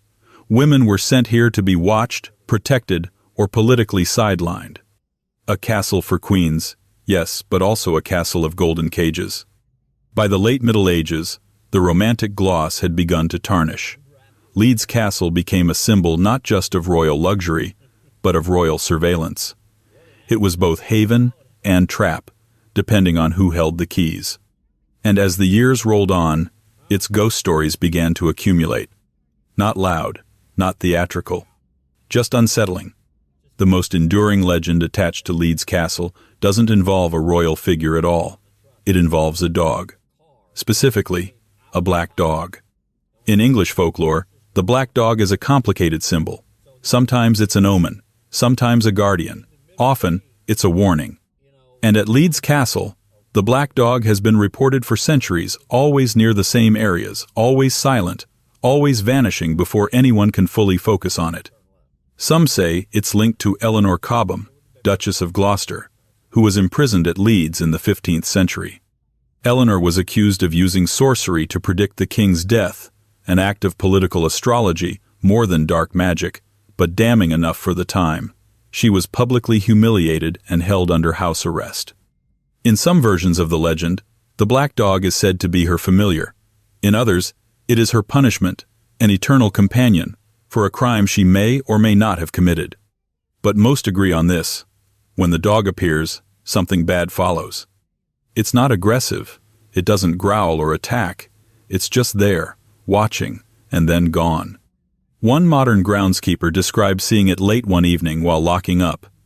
A dark figure near the water's edge, too large to be a regular dog, too still. He assumed it belonged to a guest, turned to call out, and when he looked again, the figure had vanished. No splash, no sound, just gone. He didn't report it officially, but he never walked that path alone again. Visitors, too, have made quiet mentions. A black blur in the periphery, a sudden drop in temperature near the old gatehouse, the sense of being followed across a bridge that should only echo once. These aren't jump scares, they're slow burns. And they're not the only hauntings. Inside the castle, strange events seem to concentrate in certain rooms, especially those associated with its long list of royal and aristocratic residents. One guest suite in particular has a reputation for door latches opening on their own, furniture shifting slightly, and the faint sound of footsteps pacing near the windows in the early hours. A former employee reported seeing indentations appear on the edge of a bed while preparing the room's small impressions, as if someone had sat down just before she entered. She checked. The room had been locked. No one had been inside since the previous guest checked out. She didn't stay to ask questions. Other stories are less specific, but more atmospheric. cold spots in hallways with no breeze, lights flickering in rooms wired for modern electricity, guests waking in the middle of the night with the overwhelming feeling of being watched, only to find nothing but the soft ticking of antique clocks. And then there's the feeling of sadness. It's not constant, but when it comes, it's unmistakable. Several staff have mentioned sudden emotional waves that hit without warning, usually in the oldest parts of the castle. Not fear, not panic, just a profound sense of loss. As if the air itself remembers something it can't quite express. Psychologists might call it atmospheric suggestion, an emotional echo, but even skeptics admit Leeds Castle has presence, the kind that doesn't care if you believe in it. Perhaps what makes the hauntings at Leeds so difficult to pin down is their restraint. They don't beg for attention. They don't announce themselves with dramatic reveals. They simply coexist. This is a castle that has watched the world change, from medieval power plays to modern weddings, from royal affairs to Instagram posts, and yet, something beneath its polished surface refuses to evolve. It stays, waiting. The ghost stories here don't feel like relics of the past. They feel like witnesses, quiet ones. Which leads us back to the black dog. Why a dog? Why here? Folklorists argue that the black dog appears in places where tragedy repeats, where betrayal becomes routine, where grief lingers not in bursts, but in long stretches of silence. Leeds Castle is full of silence. Despite the daily hum of tourism, there are corners of the estate that seem untouched by noise, a particular alcove in the chapel, a window seat in a forgotten hallway, a patch of garden where sound seems to thin out, like a film reel running out of frames. And it's in these spaces, where the world feels paused, that the stories find their strength. You don't need to see the black dog to feel its relevance. You only need to feel the quiet pull of something watching, something old, something that doesn't care about your guided tour headset or the history placard on the wall. Because some parts of this castle weren't built to be understood. They were built to be endured. And that's what the ghosts here seem to be doing. Enduring. So if you find yourself at Leeds Castle, standing on one of its arched stone bridges at dusk, and you catch a glimpse of movement on the path behind you, just a flicker, a shadow shaped like an animal, don't run. Don't turn too fast. Just keep walking. Because not all ghosts are trying to be seen. Some are just walking alongside us, remembering what we've chosen to forget. And if you think that's unsettling, consider what happens when a haunting refuses to be anonymous, when it happens in a castle tied directly to the crown. A castle where love, politics, and power collided so publicly that the echoes became almost too loud to ignore. Let's turn now to Kenilworth, where one ghost may be less folklore and more unfinished business. 14. Kenilworth Castle. Kenilworth Castle has been falling apart for centuries, and it's been doing it beautifully. What remains today is a labyrinth of crumbling towers, fragmented walls, and grassy courtyards swallowed by time. The ruin is almost theatrical in its elegance, draped in ivy and golden light, surrounded by a moat that now reflects more sky than strategy. Tourists love it, wedding photographers adore it, and ghosts? Well, they never left. Because Kenilworth isn't just a ruin, it's a stage. And the show that never really ends here is one of longing. This was once one of the most magnificent castles in all of England. Built in the 12th century, expanded through the ages, Kenilworth became a symbol of royal spectacle by the time Elizabeth I arrived for her famously lavish 19-day visit in 1575. It was Robert Dudley, Earl of Leicester, who staged that grand event, the man rumored to have been the Queen's dearest favorite, possibly more. He poured fortune and ambition into the place, hoping, some say, that Elizabeth would accept more than just his hospitality. She didn't, but the castle remembered. And ever since, Kenilworth has seemed to echo with unfinished conversations. Today, the ruins speak in shadows, in echoes that don't belong to the present, and in the quiet, persistent belief among visitors and staff alike that something or someone is still pacing the perimeter, waiting for a decision that never came. The most commonly reported figure is a child. No name, no tragic headline, just a presence. Visitors have described the sound of soft weeping near the stables. Others have heard giggling in the gatehouse when no one else was there. One former staff member swore she heard a lullaby, low and broken, hummed from the far end of the ruined hall, long after closing. It's tempting to dismiss this as ambience. Old buildings make noises. The wind finds strange roots through broken windows. But the consistency of these reports over years, by unrelated people, gives them weight. It's not the kind of haunting that gets commercialized. No tours promise you a glimpse. No posters proclaim, "Come see the ghost child of Kenilworth." And yet the stories continue. Then there's the rocking cot. English Heritage, which now manages the site, includes Kenilworth in its official list of haunted locations, rare for a historical trust, known for being politely skeptical. In one room of the gatehouse, where 20th century furnishings now recreate the life of its last aristocratic owners, a cot reportedly rocks on its own. Not violently, not dramatically, just enough. Visitors have found it moving gently when no one is nearby. Staff have checked for drafts, for loose floorboards, for tricks of sloping wood. No explanation has stuck. One visitor, a mother touring the site with her child, claimed that her toddler stared at the empty cot for nearly 5 minutes, smiling, waving, and whispering in the way children do when they think someone's playing with them. No one was there. At least, not that we could see. Some believe the haunting is a kind of emotional residue, a place that once held intense personal investment, now struggling to let go. Because, while Kenilworth is remembered today for its grandeur, its history is also one of collapse.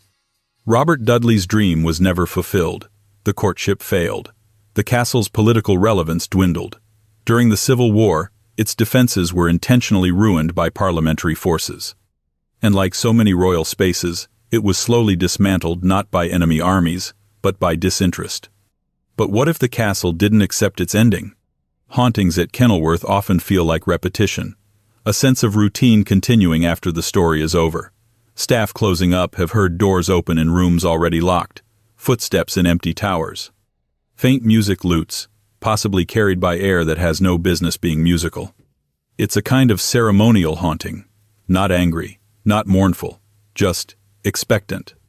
As if the castle is still preparing for guests. And perhaps it is. After all, this was a place of theatrical love, of hopeful performances, of carefully planned gestures and monumental investments in appearance. Dudley's renovations weren't just architecture, they were an offering. He built gardens designed to impress, installed a dancing platform over water, staged plays, composed pageants. It was all for her. And she left. Maybe that's what haunts Kenilworth the most, not the child, not the cot, but the lingering impression of a question never answered, a gesture left hanging, a proposal never made or never accepted. We can't know. But the walls seem to remember.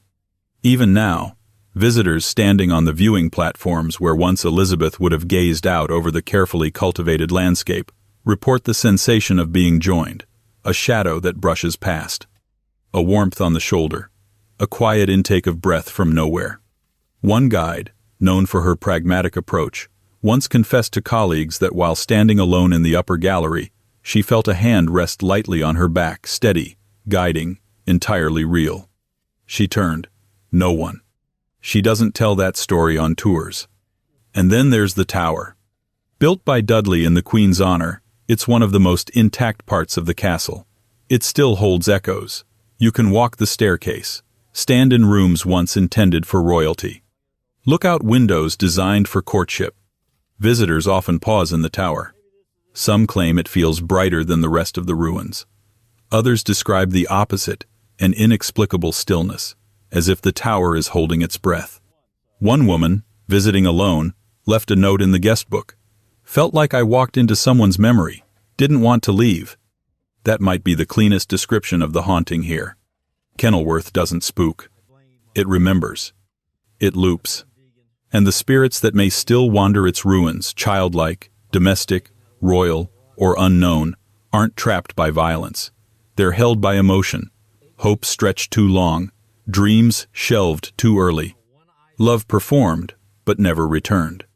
So, if you find yourself walking Kenilworth's grounds in the early evening, when the light slips sideways through the broken arches and everything turns gold. Pause. Listen. That footstep behind you might be your own, but it might not. And if it's not, don't run, don't speak. Just wait. You might be standing in the middle of someone's question, and they're still waiting for an answer. But Kenilworth is far from the only borderland between history and haunting. Further north, on the edge of England, lies a fortress soaked in war, imprisonment, and silence. The ghosts there do not wait for answers. They wait for orders. Let's walk the battlements of Carlisle Castle. 15. Carlisle Castle. Carlisle Castle is not built for comfort. It wasn't designed for romance or splendor or the gentle drapery of royal life. It's not a castle that plays the part of a fairy tale backdrop. No velvet courtships here. No swan-filled moats or elaborately groomed gardens. Carlisle was built to hold, to withstand, to watch, and to endure being watched in return. Situated in Cumbria, just 10 miles from the Scottish border, this fortress has seen everything that can go wrong with history. It has been besieged, bombarded, occupied, retaken, rebuilt, starved out, shelled, surrendered, and staffed again. For nearly 900 years, it has stood as England's most stubborn gateway, part prison, part war machine, part statement. It's also one of the most quietly haunted castles in the British Isles. You don't come to Carlisle expecting ghosts. Not at first. You come expecting iron, stone, harsh corners, and drafty corridors, and that's exactly what it gives you. The castle's energy isn't theatrical. It's disciplined. Everything here feels as if it's still waiting for inspection. And yet, strange things happen in places built to eliminate strangeness. The soldiers stationed here knew it. The prisoners knew it. The staff who work it today still know it, even if no one wants to write it down officially. The stones at Carlisle Castle don't echo like ruins. They absorb. And in that silence, they keep secrets.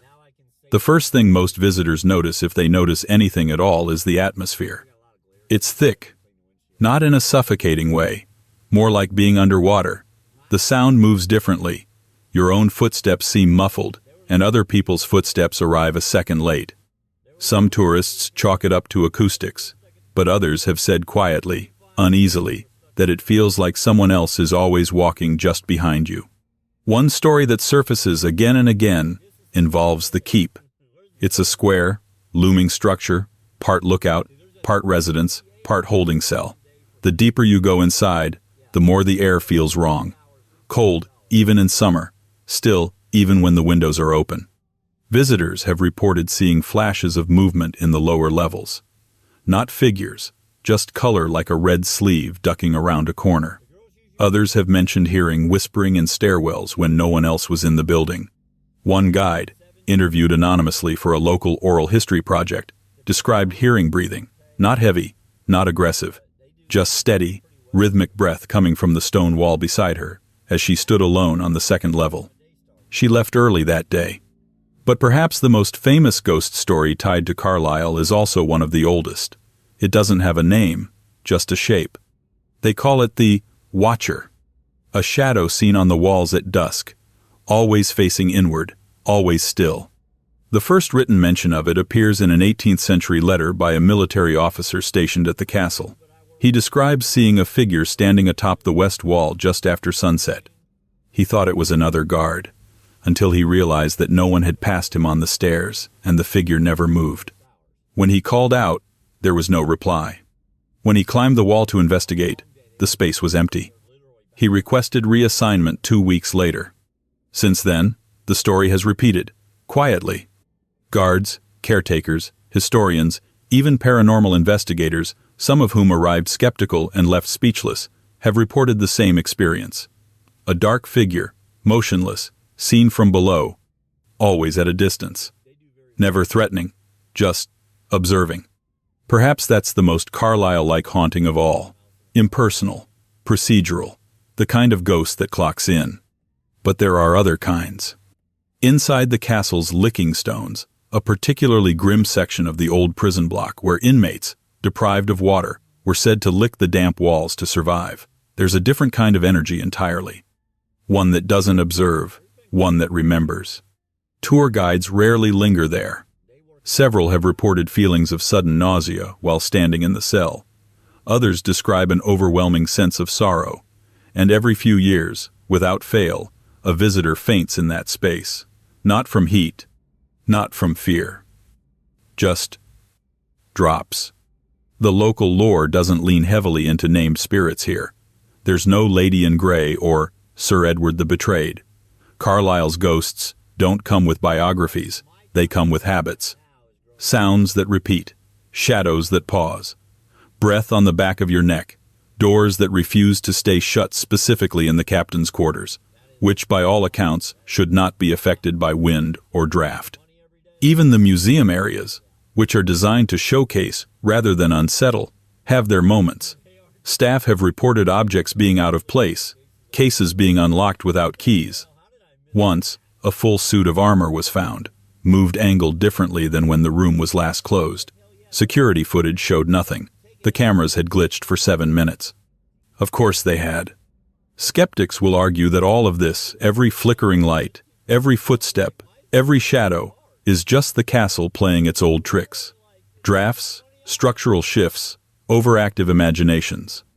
And maybe they're right, but Carlyle doesn't care. It keeps breathing, keeps watching, keeps performing its quiet, endless reenactment of discipline, loyalty, and the pain of confinement. Even its beauty, the crumbling walls, the soft moss, the ivy spilling over battlements, feels like camouflage, like something meant to distract you from what's actually happening beneath the surface. And maybe that's why the hauntings persist. Because Carlisle Castle, unlike so many of its more theatrical cousins, never left the past.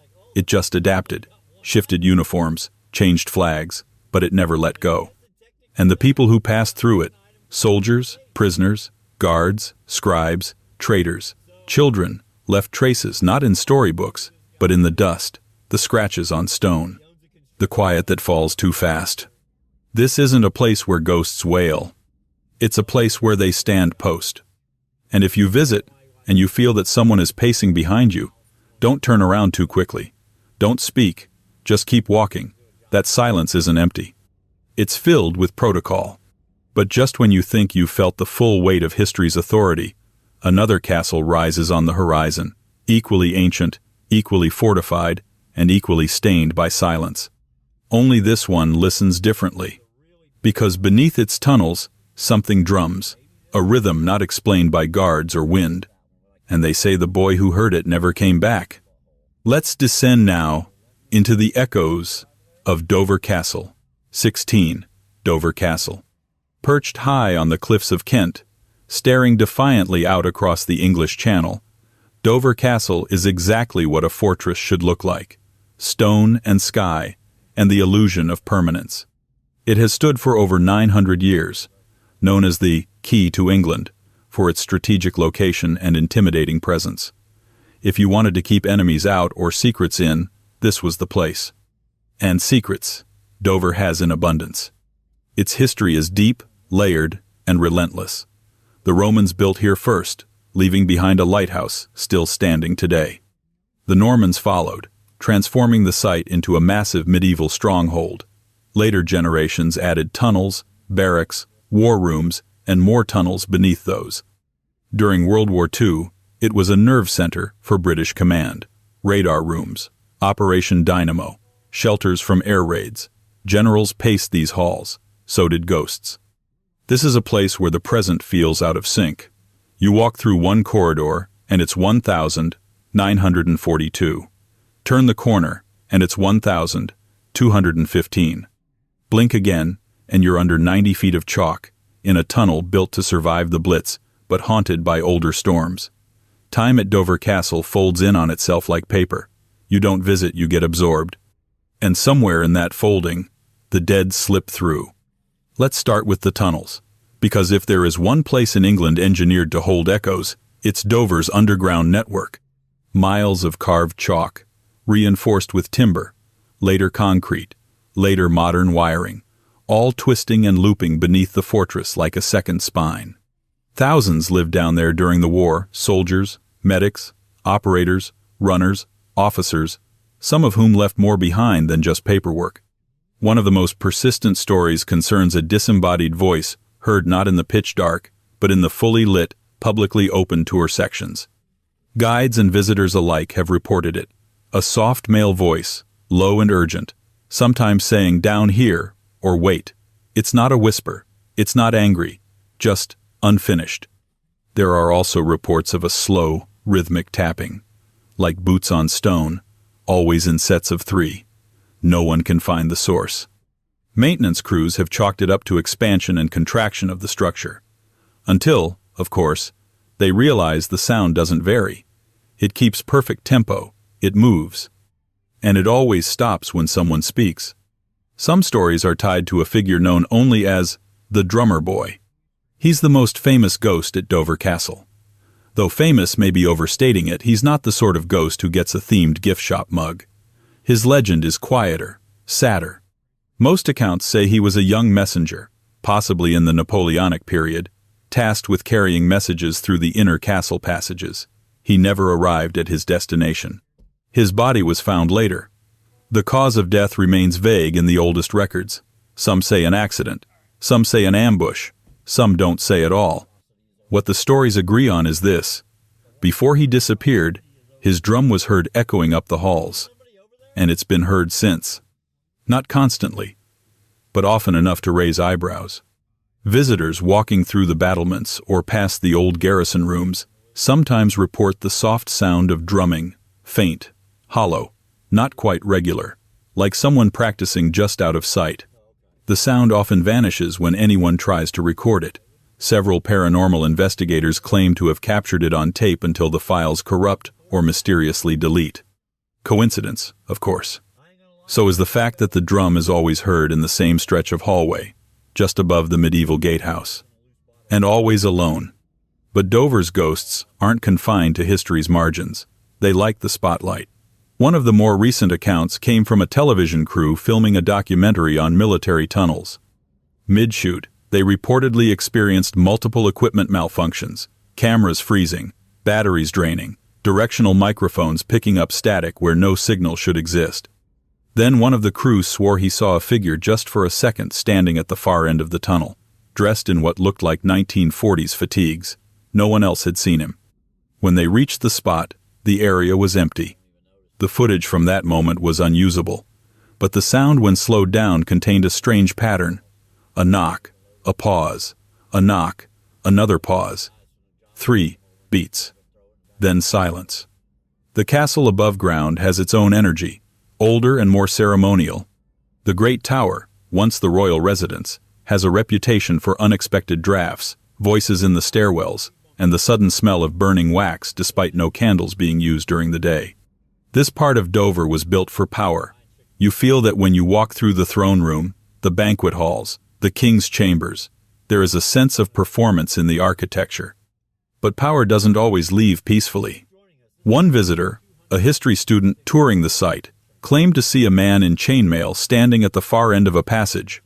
She assumed he was part of a reenactment, until she realized there was no one else in costume that day and no one else had seen him.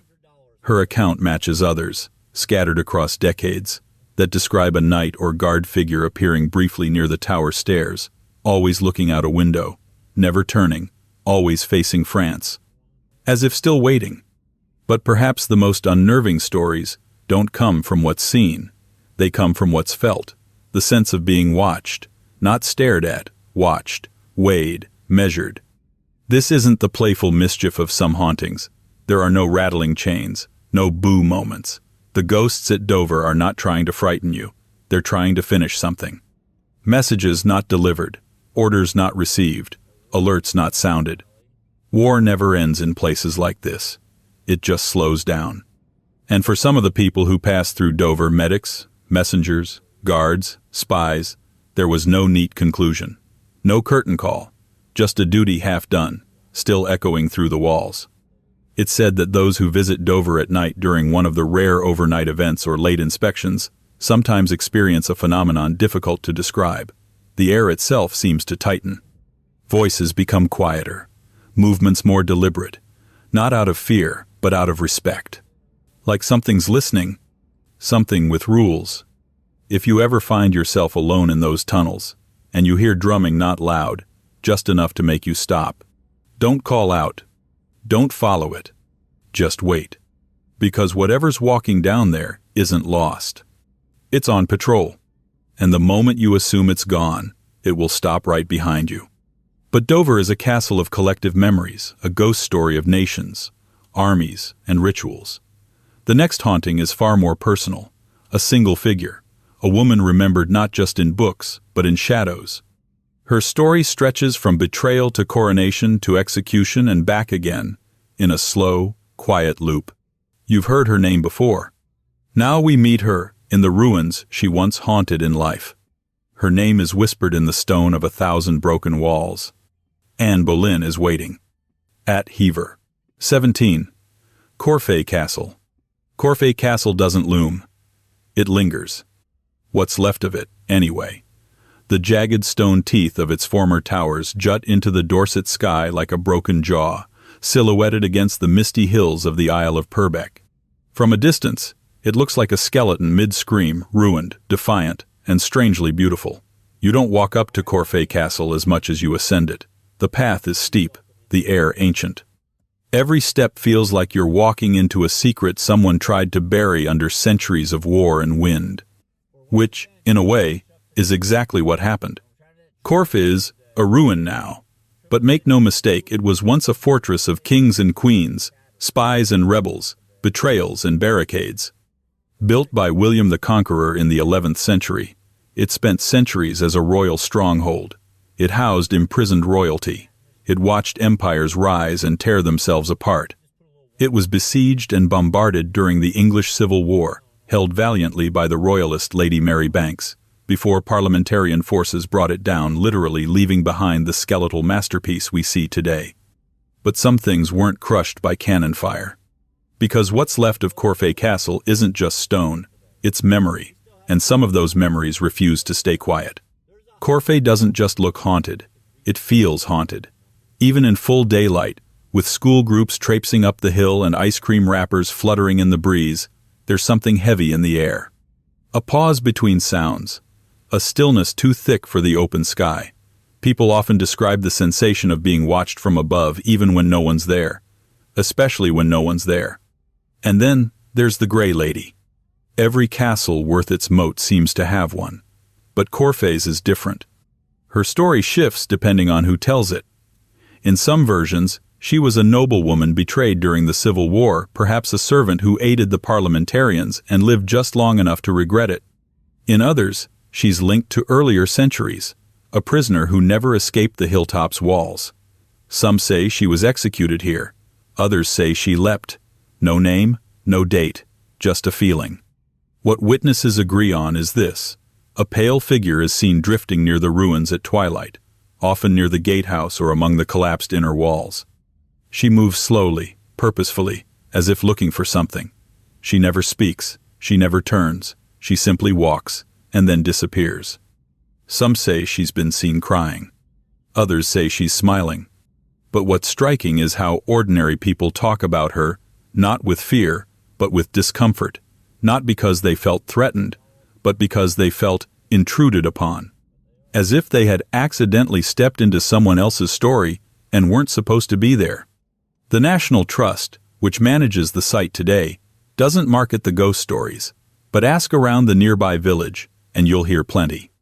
There are tales of tourists turning pale and rushing downhill without explanation, of dogs that refuse to cross certain thresholds, of camera batteries dying suddenly then flickering back to life at the base of the hill. But Corfe's haunting isn't confined to one ghost. The ruins themselves seem to generate their own disturbances. Wind that whistles like whispers. Echoes that don't match the number of people present. And in one particularly strange cluster of reports, visitors have spoken of hearing music faint and brittle, like a harpsichord out of tune. The sound doesn't seem to come from any direction. It simply arrives, like a memory brushing past your shoulder. It's often heard near the stone steps leading to what remains of the keep. There's no record of concerts held there, no reenactments with instruments. And yet, multiple accounts from different decades describe the same thing. Music where there should be none, followed by a sensation of dizziness, like the castle is turning slightly beneath your feet. It's worth noting that Corfe Castle was once a prison, a royal one, and not the glamorous, velvet-draped kind. In the medieval period, it held figures considered dangerous to the crown, rivals, traitors, inconvenient relatives, even the occasional monarch's cousin, quietly removed from the line of succession. And while records are vague, scrubbed, redacted, rewritten, what little remains tells us that people disappeared into Corfe and were never seen again. Maybe some didn't leave. Maybe that's who the Grey Lady mourns. But there's another legend, a darker one. It involves a child. No one knows when the story began or who first spoke it aloud, but locals have passed it on like a superstition. A small figure, seen running between the outer walls, usually just before sunset.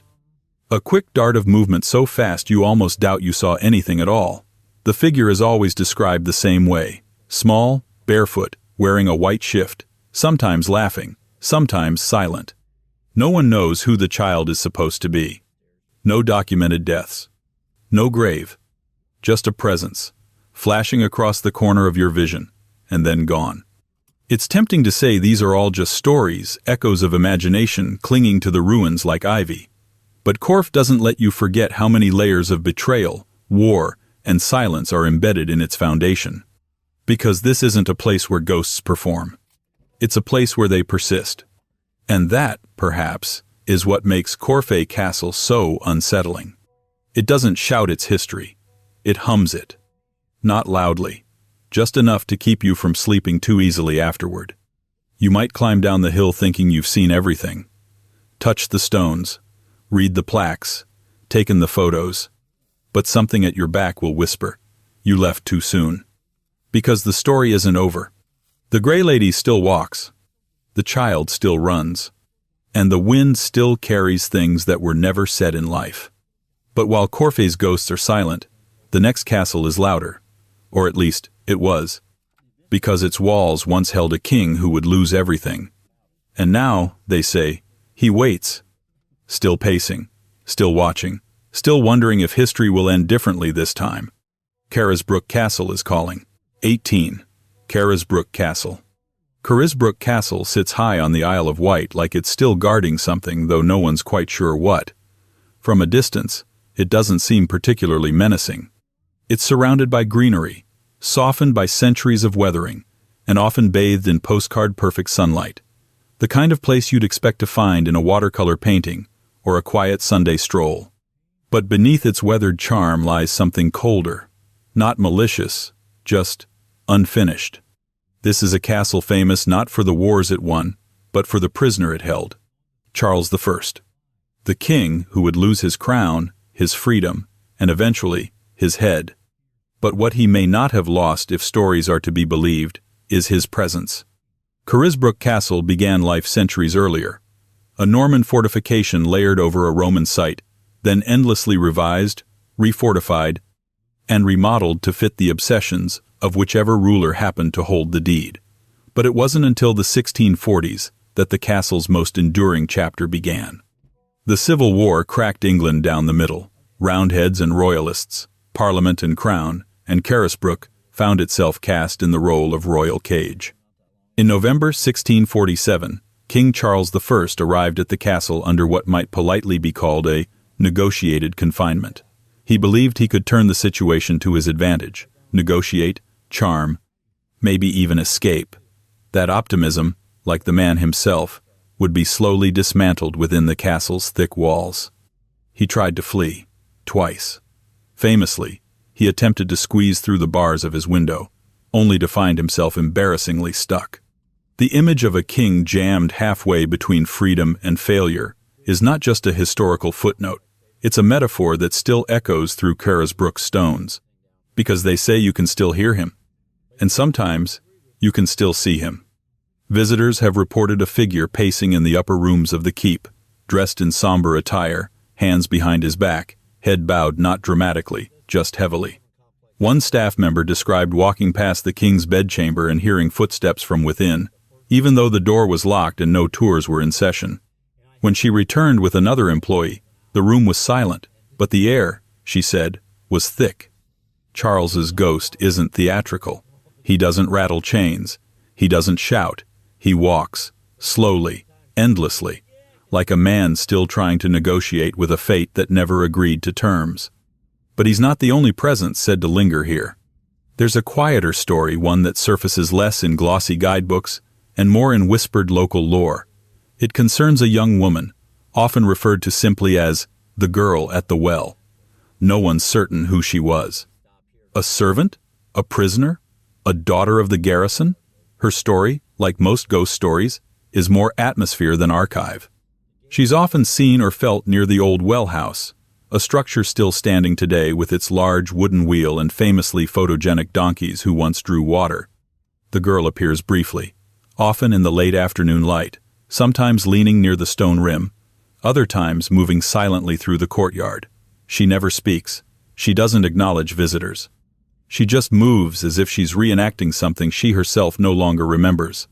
Some say she's the ghost of a young woman who died after falling into the well, though there's no official record to confirm it. Others believe she was a maid who succumbed to illness and simply never left. But the well itself has a strange reputation. Photographs taken near it often show unexplained blurs. Not orbs, not dust, just smears. Like something was trying to manifest but changed its mind. Devices malfunction. People feel sudden dizziness. A few guests have even reported feeling tugged gently, but distinctly, as if someone were trying to guide them forward. No one ever follows. It's not that kind of ghost. This isn't poltergeist territory. It's repetition territory. Carisbrooke Castle isn't violent, it's recursive. There's a rhythm to the hauntings here. A slow pulse, footsteps when no one's there, a door creaking open just after you've closed it. The subtle sense that something is about to happen, and then nothing does. And that, perhaps, is the most unsettling thing about Carisbrooke, the lack of climax. It's a castle haunted not by spectacle, but by hesitation. The ghosts here are waiting. For decisions to be reversed. For deals to be made. For escape attempts to succeed. For justice, or revenge, or maybe just understanding. Charles I was eventually removed from Carisbrooke in 1648. He was tried, found guilty of treason, and executed the following year. His death shocked Europe, scandalized his supporters, and delighted his enemies, but the castle remembers him differently. It remembers the pacing. It remembers the bargaining. It remembers the silence. One of the more obscure accounts, less popular but strangely persistent, comes from the 19th century. A guest staying nearby reported walking the grounds at dusk and hearing the distinct sound of a voice coming from one of the upper towers. A low male voice, speaking not muttering but in the tone of someone rehearsing an argument.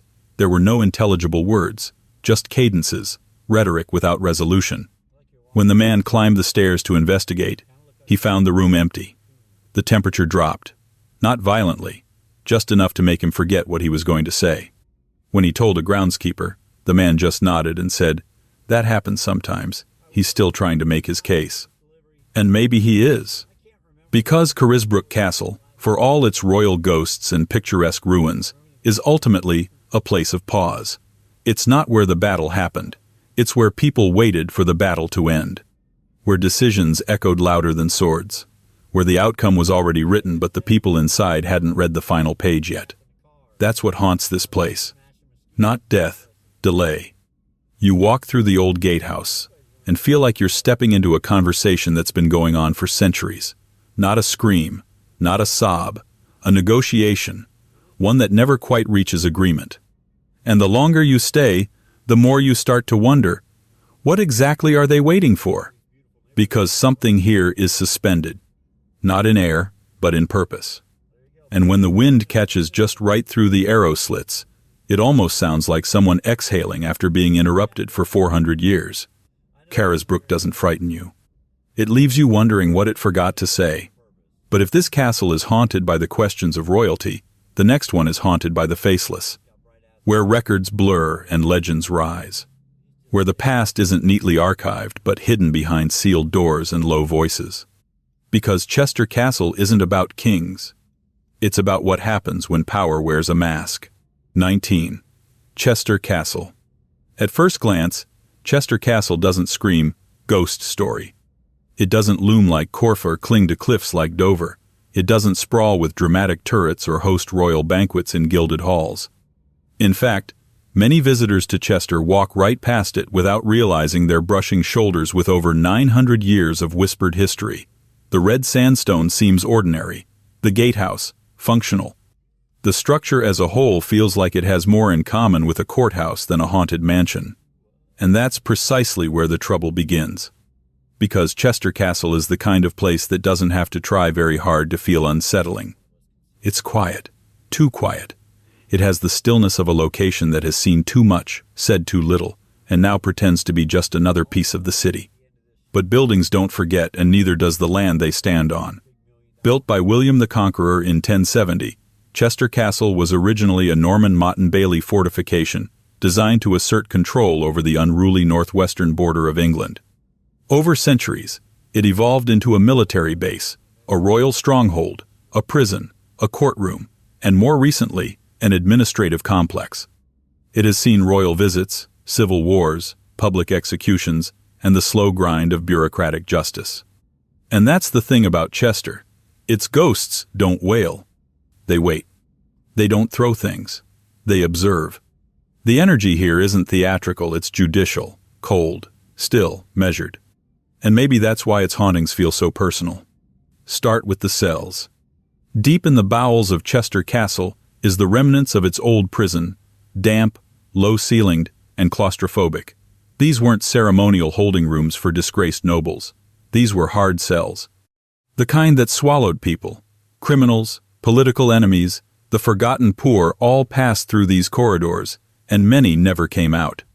Visitors who've entered the cell areas report an almost immediate sensation of pressure. Not panic, not fear, just weight. Like the air thickens, like something unseen is judging you. One paranormal investigator once described it as the feeling of being in a courtroom where everyone already assumes you're guilty. Some people feel watched.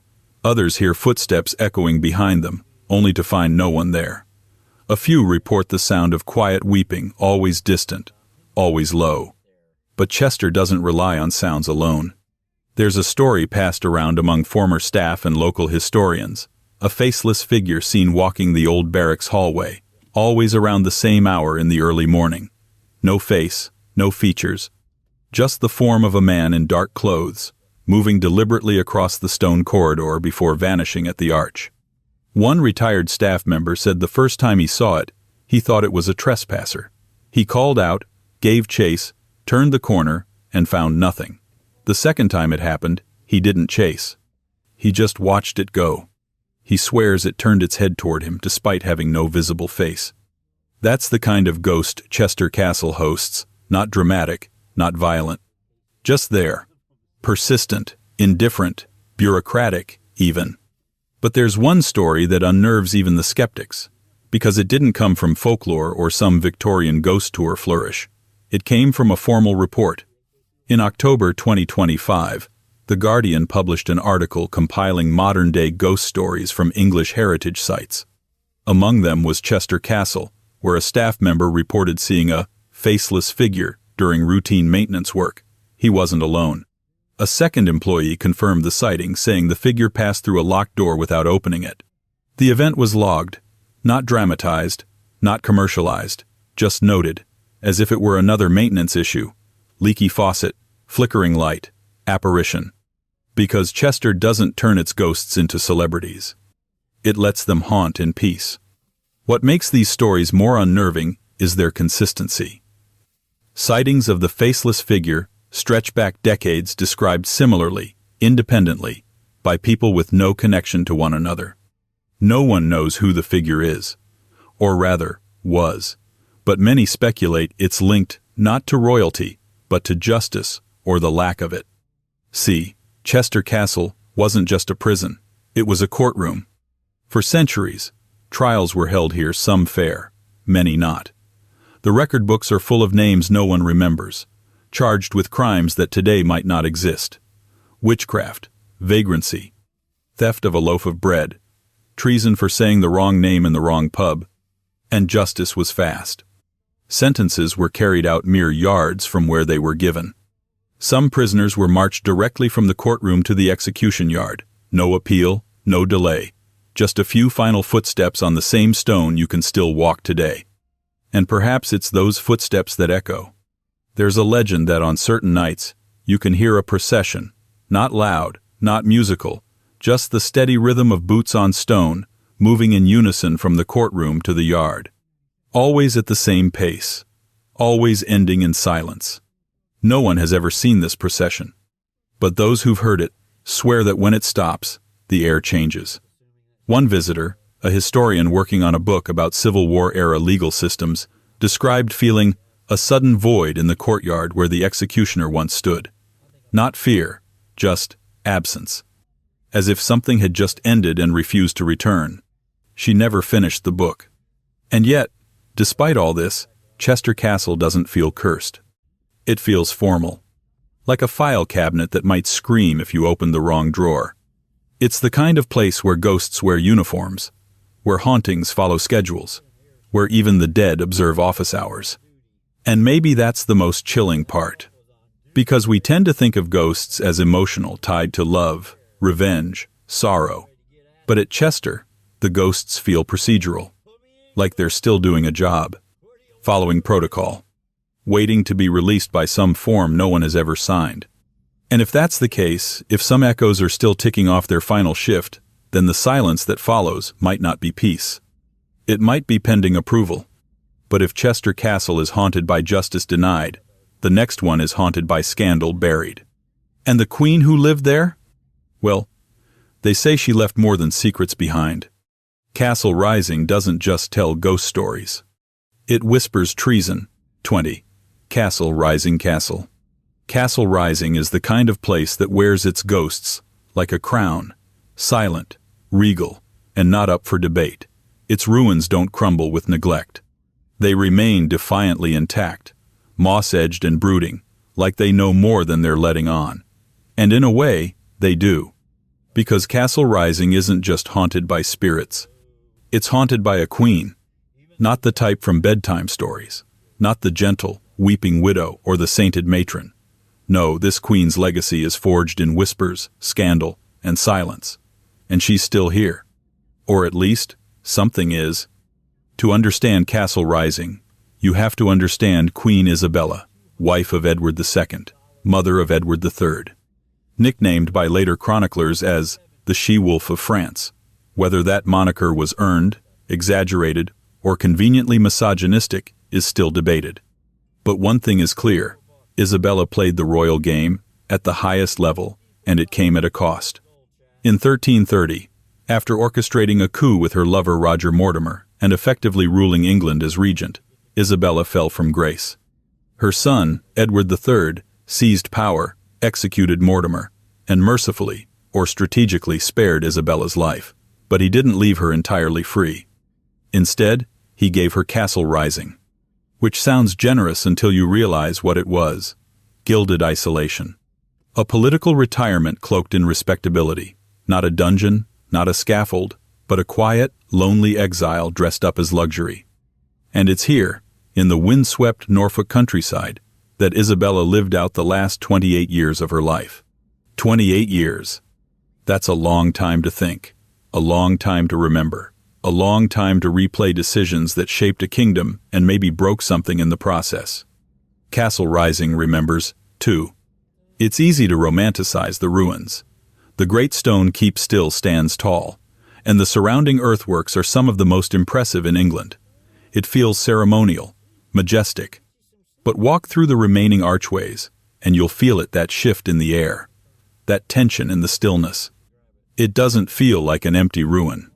It feels like someone still watching. Locals call her the Silent Queen. Visitors speak of a presence strong, regal, not hostile, but absolutely uninterested in your permission. Some claim to see her in the upper windows, especially during twilight, a pale figure, motionless, backlit by nothing but dusk.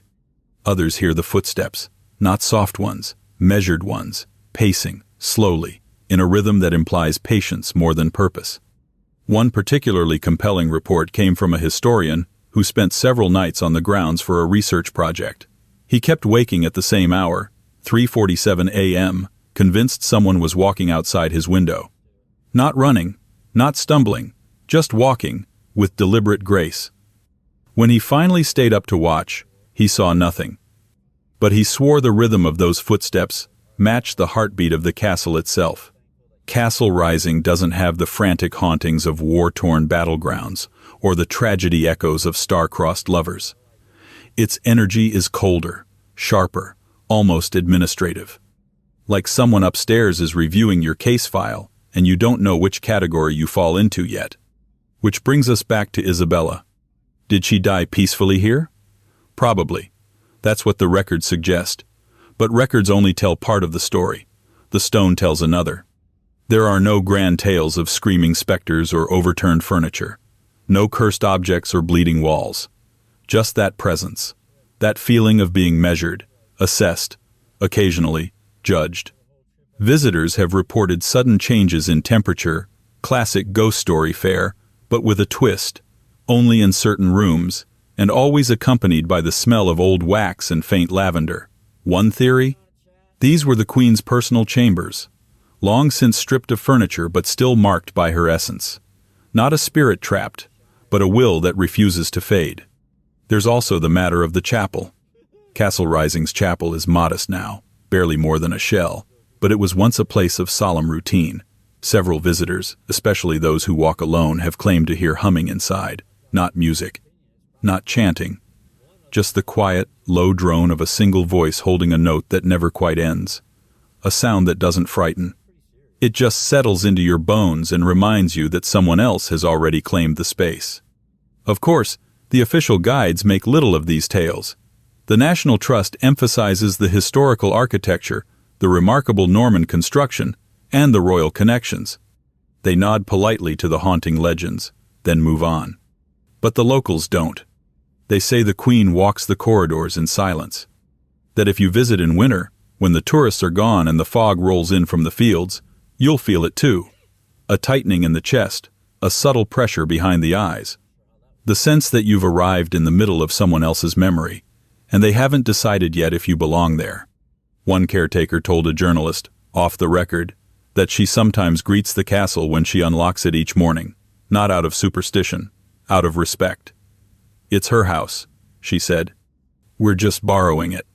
What's fascinating is that Isabella's ghost, if that's who it is, doesn't behave like a remorseful prisoner or a bitter ghost queen. She doesn't seem sad. She doesn't seem angry. She seems aware. And that's far more disturbing. Because a ghost that doesn't want anything from you, doesn't warn, doesn't plead, doesn't scream, isn't trapped. It's waiting.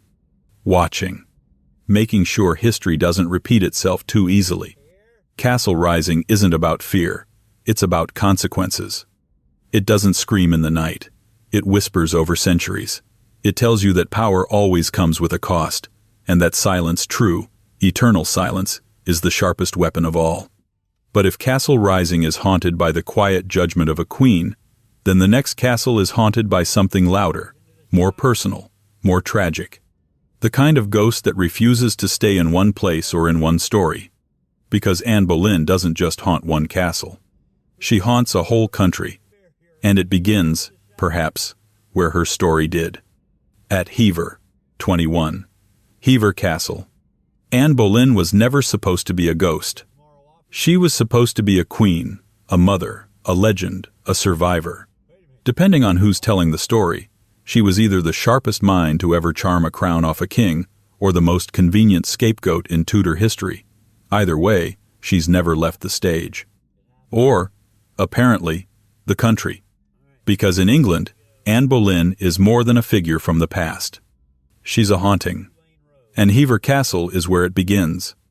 Nestled in the Kent countryside, Hever Castle doesn't look like a place that should feel haunted. It's too beautiful for that. Moats mirror the ivy-draped stone walls. Rose gardens bloom where secrets once festered. Swans glide silently past rooms that once held whispered alliances and dangerous prayers. The whole place feels like a watercolor painting of a life that could have been if only history had taken a kinder turn. But history didn't. Anne Boleyn was born here around 1501 or 1507, depending on which scholar you irritate with that question, and spent her early years learning how to navigate court life. Fluent in French, politically alert, and too intelligent for her own safety, Anne was the kind of woman England's 16th century power structure didn't quite know how to categorize. And Hever Castle was where she sharpened those edges. Today, the castle sells its connection to Anne like a sacred relic, and who can blame them? It's the emotional core of the property, the idea that you can walk the same halls, touch the same stone walls, look out the same windows and imagine what she imagined. Except that some visitors don't have to imagine her. They claim she's already there. Anne Boleyn's ghost is said to appear in multiple locations across the UK, but Hever Castle is one of the most consistently cited. Reports vary in detail, but the pattern is clear. A silent, pale woman in Tudor dress, most often seen in the gardens or walking the bridge over the moat. She's not dramatic. She doesn't scream or slam doors. She doesn't reenact her death. She walks, calmly, almost thoughtfully, as if remembering who she used to be. It's easy to dismiss this as projection. Tourists know Anne's story. They come looking for her. They want to believe. But even the skeptical guides admit, there's something about Hever. The temperature in certain rooms drops unexpectedly, most often in the long gallery and Anne's bedchamber. Audio equipment used during filming has failed repeatedly in those spots, only to resume normal function elsewhere. In one case, a film crew reported seeing an outline in the footage they couldn't explain, just a faint shimmer near the window, where Anne is said to have watched her father ride off to court. The castle management said nothing officially, but the footage never aired. Then there's the candle. It's a lesser-known claim, but worth noting. Several visitors have reported seeing a candle lit in Anne's room during the off-season, when the room is sealed and no tours are running. One guest even snapped a photo, though by the time they zoomed in, the light had vanished. No explanation has been offered. But maybe none is needed. Because Hever doesn't feel like it's haunted by Anne Boleyn's death. It feels haunted by her memory. She was executed at the Tower of London, yes, but she was shaped here, loved here, possibly even happy here, in the rare moments where ambition hadn't yet collided with betrayal. And that, perhaps, is why her presence here feels different from the others. Not malevolent, just incomplete. Anne Boleyn was a woman undone by whispers. Accused of things no one could prove, convicted without justice, remembered without clarity. And the places tied to her life, especially Hever, carry that weight like a second skin. But the most unsettling part of her ghost story isn't that she appears. It's when. Hever's staff and some seasoned visitors have noted a pattern. Anne appears most often during two distinct periods, the anniversary of her arrest in May and the closing days of December. Why December? No one knows. But the theory goes that it was the last time she visited Hever before her life permanently shifted toward the court and toward doom. One former gardener who worked the grounds for nearly 30 years told a chillingly casual story to a journalist in a rare interview. He claimed that every December 29th, just before sunrise, the frost on the eastern garden path would melt slightly faster than anywhere else, as if someone had walked it. Always the same path. Always toward the bridge. He shrugged as he told it, didn't think it meant anything, didn't believe in ghosts, really. But he still never set foot in the gardens before daylight. Then there's the mirror incident. In the early 2000s, a set of tourists, two sisters, reported that they were taking a photo in Anne's room when one of them noticed something strange in the mirror above the fireplace. It looked like another face. Slight, stern, wearing what appeared to be a hooded garment. The photo, when developed, showed only the sisters. But the one who looked in the mirror swore she saw someone behind her just for a moment, just enough to feel the air around her stiffen like a held breath. She hasn't returned since. Still, the castle doesn't advertise these stories. Hever isn't in the business of horror. It prefers heritage, elegance, the delicate tragedy of Tudor romance. You won't find staff telling ghost stories on the official tour. But if you linger after hours, if you ask the right person in the tea room, you might get a different answer. Because Anne's ghost doesn't follow a script. She doesn't ask for pity. She doesn't demand justice. She just walks. 1 foot in the world that made her. 1 foot in the history that never quite let her go. Hever Castle, then, isn't just where Anne Boleyn once lived. It's where she still waits. And maybe that's the cruelest twist of all, that the most powerful woman in England, the woman who changed the course of history, is now reduced to a presence glimpsed from the corner of an eye. Not feared, not hated, just unfinished. But if Hever is haunted by love gone political, the next estate is haunted by legacy turned theatrical. Because Anne doesn't haunt just one house. She travels. And at Blickling Hall, her return is not a whisper. It's a procession. 22. Blickling Hall. Blickling Hall doesn't feel haunted at first. It feels inherited, heavy with wealth, manicured with centuries of calculation. The gardens bloom with a sort of symmetrical arrogance. The red brick facade sits like a period drama set that never went away. It's beautiful, in a way that feels almost too confident. And yet, underneath the perfection is something else. Not decay, not ruin, but the unmistakable whisper of rehearsal, as though the whole estate is waiting for a curtain to rise on something older, stranger, and less willing to stay dead. Here, the ghost doesn't walk quietly down a hallway. It arrives. Every year. Same night. Same route. Anne Boleyn, the most itinerant ghost in Britain, makes what is perhaps her most theatrical entrance at Blickling Hall. Not as a woman in the shadows, not as a pale figure glimpsed in a window, but in a carriage. Headless. Not just her, but the coachman, the horses, even the footmen, all of them without heads. Galloping down the long driveway toward the hall's entrance, wheels silent on gravel, hooves falling like memory on air. You're not supposed to look for logic here, or ask how the ghostly horses navigate.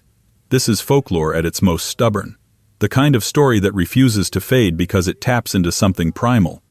This isn't just a haunting, it's a warning. The legend holds that on the night of May 19th, the anniversary of Anne Boleyn's execution at the Tower of London, this carriage storms toward the house just after midnight. It arrives, halts, and Anne descends. Still headless, still dressed in the elegant trappings of a Tudor queen. She carries her head tucked under one arm like an afterthought or an accusation. No one speaks, no one moves. And then she walks into the house. Through the doors, down the halls, and into what is said to be the room of her birth. Because Blickling Hall, according to long tradition, is where it all started. Historically speaking, this is contested. Some argue that Anne Boleyn was born at Hever Castle. Others suggest Blickling as her birthplace. The records are murky. Tudor documentation was never designed to satisfy modern ghost hunters. But folklore doesn't care. And the people of Norfolk have long embraced Blickling Hall as Anne's true origin. It makes a better story that way. The ghost of a queen returning to the very ground where she first opened her eyes, only to retrace, in silence, the long road to her death. No wonder she rides. But the story doesn't end at the gate. Inside the hall, visitors and staff alike have reported a cold that arrives without weather, a hush that falls without cause, the scent of candles long burned out, the rustle of skirts when no one else is in the room. One particular corridor, long, narrow, lit only by occasional high windows, has become known unofficially as Anne's Walk. No one says why. It's not part of the official guide script. But people slow down when they reach it. Some stop entirely. One guest claimed she felt someone breathing just over her shoulder for the length of the hallway. She was alone. Another guest, a self-described skeptic, reported walking through one of the upper rooms and feeling as though the air itself had weight. Not pressure, exactly just a presence. A stillness so profound it felt like being watched from the inside. He left early. The ghost stories here don't conform to modern paranormal clichés. There are no reports of objects flying or guttural whispers. What Blickling Hall offers instead is dread in its most refined form. It haunts with posture, with protocol, with expectation. Anne Boleyn doesn't cry out. She doesn't plead. She arrives, like a queen would. And for all the folklore flourishes the headless horses, the spectral coachman, the emotional core of the story is heartbreakingly simple. A woman returning to the place she might have once felt safe, before court, before politics, before power made her disposable. There's another part of the legend, less well known, that deserves mention. Some locals say that Anne isn't the only ghost at Blickling Hall, that a man sometimes appears in the library, silent, agitated, dressed in dark robes. Some say it's Thomas Boleyn, her father. Others say it's her brother George. Whoever it is, he appears only once a year, around the same time as Anne's ride. He walks in circles, hands clasped behind his back, eyes fixed on something no one else can see. Some say he's counting the years. Others say he's still trying to change what's already happened. Either way, he vanishes at dawn. This is what Blickling gives you. Not screams, but shadows. Not poltergeists, but guilt in formal wear. And while the staff offer polite smiles when asked about the haunting, there's an unspoken rule. Don't joke about Anne. Don't treat her like a Halloween prop. This is her house. At least once a year, she makes that point herself. And if you find yourself standing at the end of that long gravel drive on the night of May 19th, you might want to step aside. Carriages don't break for disbelief. And if Blickling is haunted by ritual, by pageantry, by a queen replaying her own undoing for an audience that never asked to watch, then the next place is quieter, more intimate, less theatrical. But perhaps even stranger. Because at Gainsborough Old Hall, the ghosts don't ride or reenact. They whisper. And they hide. 23. Gainsborough Old Hall. Gainsborough Old Hall doesn't introduce itself with flair. It doesn't have the brooding cliffs of Dover or the royal pomp of Windsor. It sits quietly, almost sheepishly, in the Lincolnshire market town of Gainsborough, hemmed in by brick buildings and overlooked by history books, more dazzled by crowns than creaking corridors. But it watches. And it remembers. Because Gainsborough Old Hall is old, in a way that feels personal, more than 500 years of hushed conversations, flickering candlelight, and footsteps that never seem to fade. It isn't loud about its ghosts. That would be vulgar. No, the hauntings here have better manners. They just linger. If you walk through the hall's timber-framed walls and black and white half-timbered facades, you'll find a home that was once important enough to host kings. Henry VIII visited here with Catherine Howard in the 1540s. It wasn't his primary base of operations. It was more of a stopover, but even a royal layover leaves a footprint. What's left behind at Gainsborough is not so much a story as it is a pattern. A gray lady, appearing around the tower, whispers in the kitchen when no one else is speaking, shadows that don't behave like shadows. And, most notably, marks etched into the very structure of the building itself. Let's start with the gray lady. Every old English hall has one, of course. The sad noblewoman, the sorrowful sister, the faithful servant betrayed by love or circumstance. Here at Gainsborough, the gray lady doesn't scream or float or beg for mercy. She simply appears near the tower staircase, often when the weather turns. Some say she's waiting, others say she's warning. She's been seen by guests, volunteers, and even paranormal researchers, though no one agrees on her origin. One popular theory names her as Elizabeth Berg, the once proud owner of the hall whose family fortunes rose and fell with the tides of royal favor. But others argue she's nameless, a spectral archetype, shaped by centuries of repetition and just enough truth to keep the legends growing. What sets Gainsborough apart, though, isn't just the sightings. It's the scratches. English heritage historians examining the hall discovered a staggering collection of what are called apotropaic marks, also known as witch marks, etched into the wood and stone throughout the structure. These carvings weren't decorative, they were protective. Intended to guard against evil, they resemble circles, crosses, and starbursts, deliberate, concentrated, often clustered in corners or doorways. Some marks are faint, as if worn down by the centuries. Others are sharp, as though someone carved them yesterday. But all point to one unsettling fact. People believed something needed keeping out. Or something needed keeping in. These weren't superstitious villagers. These were aristocrats, servants, builders, people with enough power and education to know better, and still, they etched, they feared, they acted.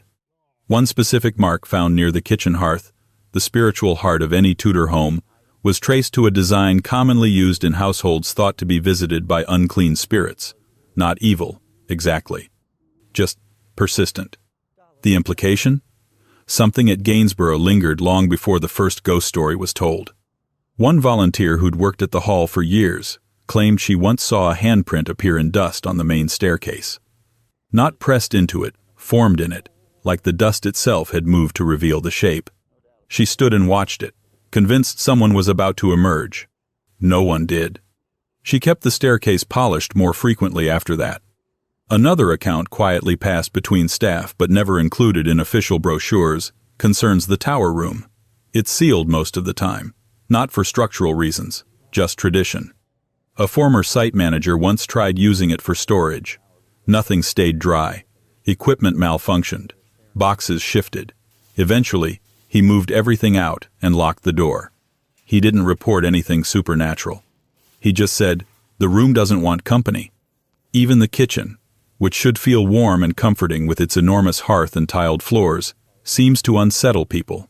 Several guests have described hearing voices just at the edge of understanding, never clear words, just the cadence of a conversation. It always stops when you enter the room. The ghosts here aren't the attention-seeking kind. They don't perform for cameras or chase headlines. They exist in the margins, in the hesitation before you turn a corner, in the feeling that you've just missed something important, or someone important has just missed you. And there's a theory that Gainsborough's ghosts are not haunting out of tragedy, but out of routine. That they're not stuck just used to being here. As if they never stopped living in the hall. As if you're the guest, not them. This theory finds its strongest support in the strange clusters of movement reported during quiet hours. Motion sensors occasionally trip with no one nearby. Doors unlock, then relock, despite being untouched. In one instance, a night shift worker found a chair pulled away from the long banqueting table, with a teacup one from the gift shop placed neatly at its setting. She assumed it was a prank, until she checked the security footage. No one had entered the room. Perhaps the most poetically eerie detail is that Gainsborough's ghosts, if that's what they are, don't seem to want to be feared. They want to be respected. And maybe that's the real haunting here. Not the sightings, or the shadows, or the whispers, but the quiet assertion of presence, the insistence that history is not finished, that even in a house now filled with brochures and school groups, something remembers how it used to be, how it was meant to be. Because Gainsborough Old Hall isn't a ruin, it's a preservation, and preservation is just another word for not letting go. And what it preserves best of all may be the oldest fear in any building that's outlived its makers. That the walls are listening. So be polite, don't speak too loudly, and whatever you do, don't joke about staying overnight. Unless you're very, very sure you'll be alone. And while Gainsborough hums with quiet memory, the next castle holds its ghosts in tighter quarters, less etiquette, more artillery. Because Deal Castle isn't haunted by courtly whispers or mourning dresses. It's haunted by the echo of defense. And by the silence that follows it. 24. Deal Castle. Deal Castle isn't what most people picture when they hear the word castle. It's not perched dramatically atop a windswept cliff. It's not a fairy tale turreted silhouette. There are no ballrooms. No winding staircases. No romantic ruins where ivy claims the stones like nature reclaiming a grudge. Instead, Deal squats. It squats on the Kent coast with a wide, stone-set, flower-shaped layout designed less for beauty and more for war. 6 rounded bastions flare out like petals around a central keep, all designed to face down anything that came by sea. Built on the direct orders of Henry VIII in the 1540s, Deal Castle was never meant to be comfortable. It was meant to be intimidating. And it still is. Even in the sunshine, Deal has the emotional weight of an interrogation room. You walk its halls with a low center of gravity. You feel the weight of the stone overhead.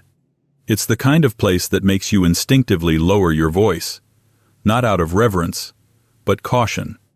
It's not haunted in the way the guidebooks sometimes promise. There's no one story, no weeping noblewoman or headless soldier wandering the parapets. Instead, what Deal Castle offers is a much stranger sensation. The feeling that it remembers being useful, that somewhere beneath the stone and the sand, the castle is still watching the sea. The ghost stories here tend to come from modern sources, amateur ghost hunters, local legend keepers, a few brave staff members who stayed just a little too late and heard just a little too much. What they report isn't dramatic. It's subtle, unsettling. Sounds of marching boots across the inner bastions, even when the sight is closed. Voices in the lower gun ports, low murmuring, clipped like orders. Cold spots in passageways that never get sunlight, but still feel just a little too cold, as if whatever made the chill isn't weather. There's a story told among volunteers about a child who went missing for 10 minutes in the lower level. Not missing, exactly, just wandered. The building isn't big enough for true disappearances, and yet when they found him, he was sitting quietly in a small room with no idea how he'd gotten there. He wasn't frightened, just thoughtful. "I followed the man," he said. There was no man. Staff checked. Guests were counted. Cameras rolled back. No one else had been in the lower levels at all. But here's the thing. Deal Castle was never built for domestic life. It was built for soldiers, for watchmen, for siege, for repetition. Stand here. Look there. Light signal. Sound cannon. Wait. Repeat. That kind of routine doesn't go quietly. And so the theory goes, the castle's ghosts aren't people, they're habits. Residual energy. Echoes of orders barked so often they wore grooves in the air. Patterns that refuse to dissolve, even when the soldiers are long gone and the enemies never came. It's in the architecture, too. The spiral staircases were deliberately built to favor defenders coming down the steps, not attackers climbing up. The gun ports are angled to allow overlapping fields of fire. Every room, every wall, every corridor was built for strategy, not comfort. Which makes the idea of a haunting all the more uncanny, because here, the ghosts wouldn't linger out of love or vengeance. They'd linger out of duty. One paranormal group, during a controlled investigation in the early 2000s, recorded a rhythmic tapping in the East Bastion. Not irregular, not random rhythmic, like signal code. They thought it was interference. But no mechanical devices were found. No pipes in that section. No source for the sound. It stopped the moment they acknowledged it aloud, and then resumed an hour later. On the opposite side of the castle, Deal Castle was also part of a network. It didn't stand alone. Walmer Castle to the south, and Sandown to the north, were its siblings Henry VIII's coastal defense trio, built in panic during a time of near-constant threat from continental Europe. Which raises the question, can a ghost haunt a system? Because if these castles weren't homes, but tools, then maybe the echoes we experience aren't about individual spirits at all. Maybe they're about momentum. About a structure so immersed in readiness that it still thinks the enemy might arrive any day now. It's said that during World War II, the castle was rearmed and used again, this time against a newer kind of fear. Maybe that only deepened the grooves, rewrote the pattern, gave the castle another excuse to stay alert. There's one particularly strange story, recounted by a former night guard. He was doing his rounds just past midnight when he heard what he described as soft thunder in one of the lower tunnels. A low, rumbling vibration, not loud, but consistent. It stopped when he turned on his flashlight. It started again when he turned it off. He left early that night. Another visitor swore she saw a flicker of light in a gun port as she walked the outer walls. Just a flicker, like a candle, which would be strange enough in a sealed stone cavity with no way to get in or out. But when she told a guide, he shrugged. "People see things here," he said. And maybe that's the most honest description of Deal Castle's ghosts. Things. Flickers. Sounds. Patterns. Feelings. Not characters. Not apparitions in gowns or armor. But moments that refuse to dissolve. The kind of moments you can't photograph, you can only feel. And perhaps that's what makes Deal more frightening than the others. There's no one to blame, no villain, no tragedy. Just the uneasy realization that a place can remember without thinking, can watch without eyes, can obey a command no one is giving anymore. Because Deal Castle was built to be ready, and readiness doesn't sleep. And if Deal is haunted by alertness, by function, by the strange afterlife of obedience, then the next place is different. Quieter. Older. Taller. Because Audley End was never about defense. It was about decadence. And it remembers the fall. 25. Audley End House. Audley End doesn't look haunted.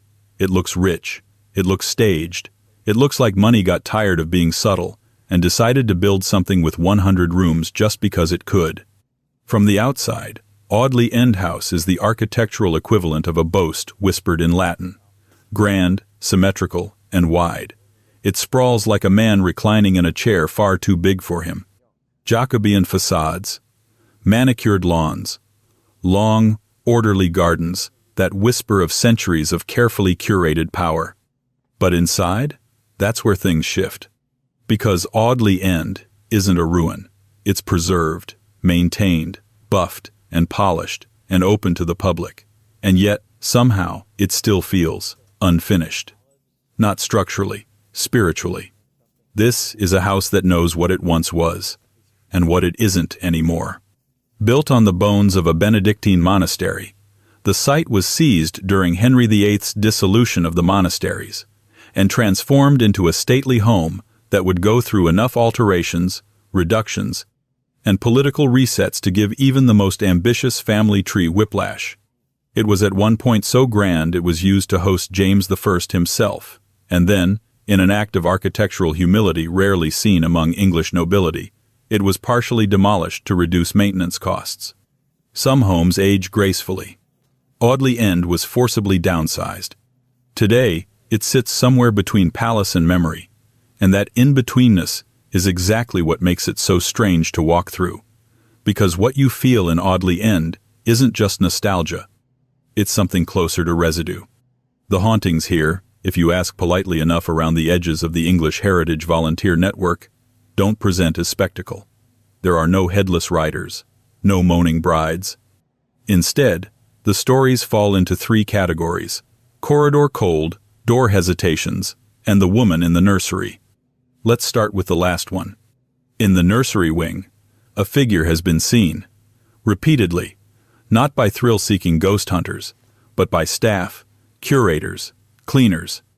A woman in period dress, described as muted in color and demeanor, stands near the window or sits in the rocking chair. She doesn't move much. She never speaks. She just stays. One staff member, doing a walkthrough after closing, swore she saw the woman reflected in the nursery mirror, but when she turned, the chair was empty. Another employee, locking up late in the winter, heard soft humming, not modern music, something lullaby-like. When he stepped into the nursery, it stopped. He didn't finish his shift. Theories about the nursery ghost vary. Some say she was a governess. Others suggest a mother who lost a child. Still others think she isn't a ghost at all, just a memory repeating itself in the corner of your eye. Which brings us to door hesitations. Multiple guests have reported something strange. Doors that refuse to open. Not locked. Not jammed. Just resistant. And then suddenly, easily, as if the decision changed. One woman on a tour said she felt as if someone was standing on the other side of the door, holding the handle waiting, not maliciously, just testing whether she belonged. Doors that don't want to be opened are a motif at Audley End, particularly in the servant corridors. These narrow, tucked-away paths snake through the house like veins, hidden from public view until relatively recently. And it's here that the third category corridor, cold, does its best work. Guests and guides alike have described these spaces as too quiet. The air is still, but heavy. Some claim they've felt someone pass by without hearing footsteps.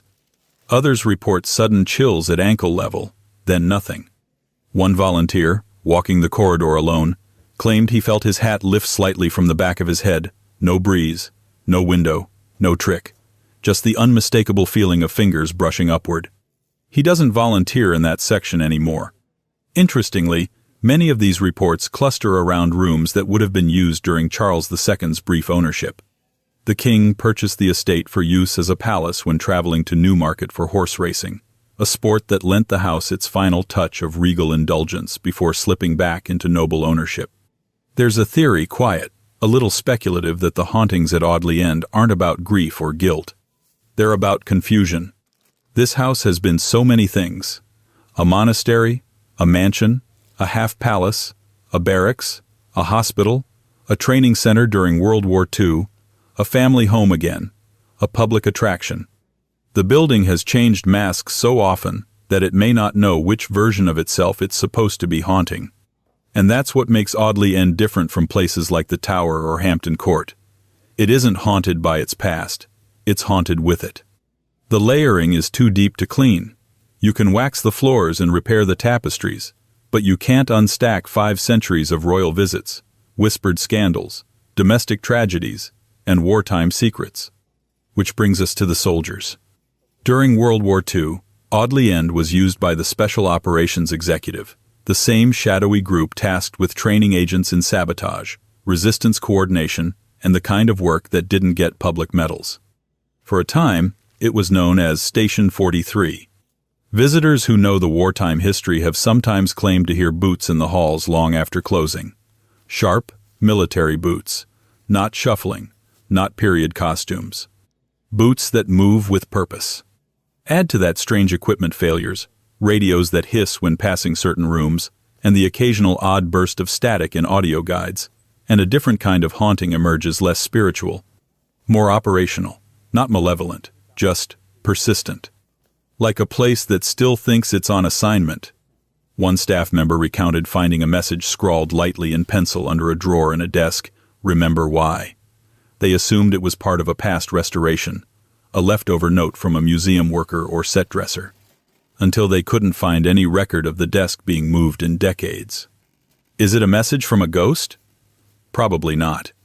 But it's a question worth asking in a house like Audley End. Because if this building remembers one thing above all else, it's identity crisis. It's a house that became a palace, that became a ruin, that became a museum.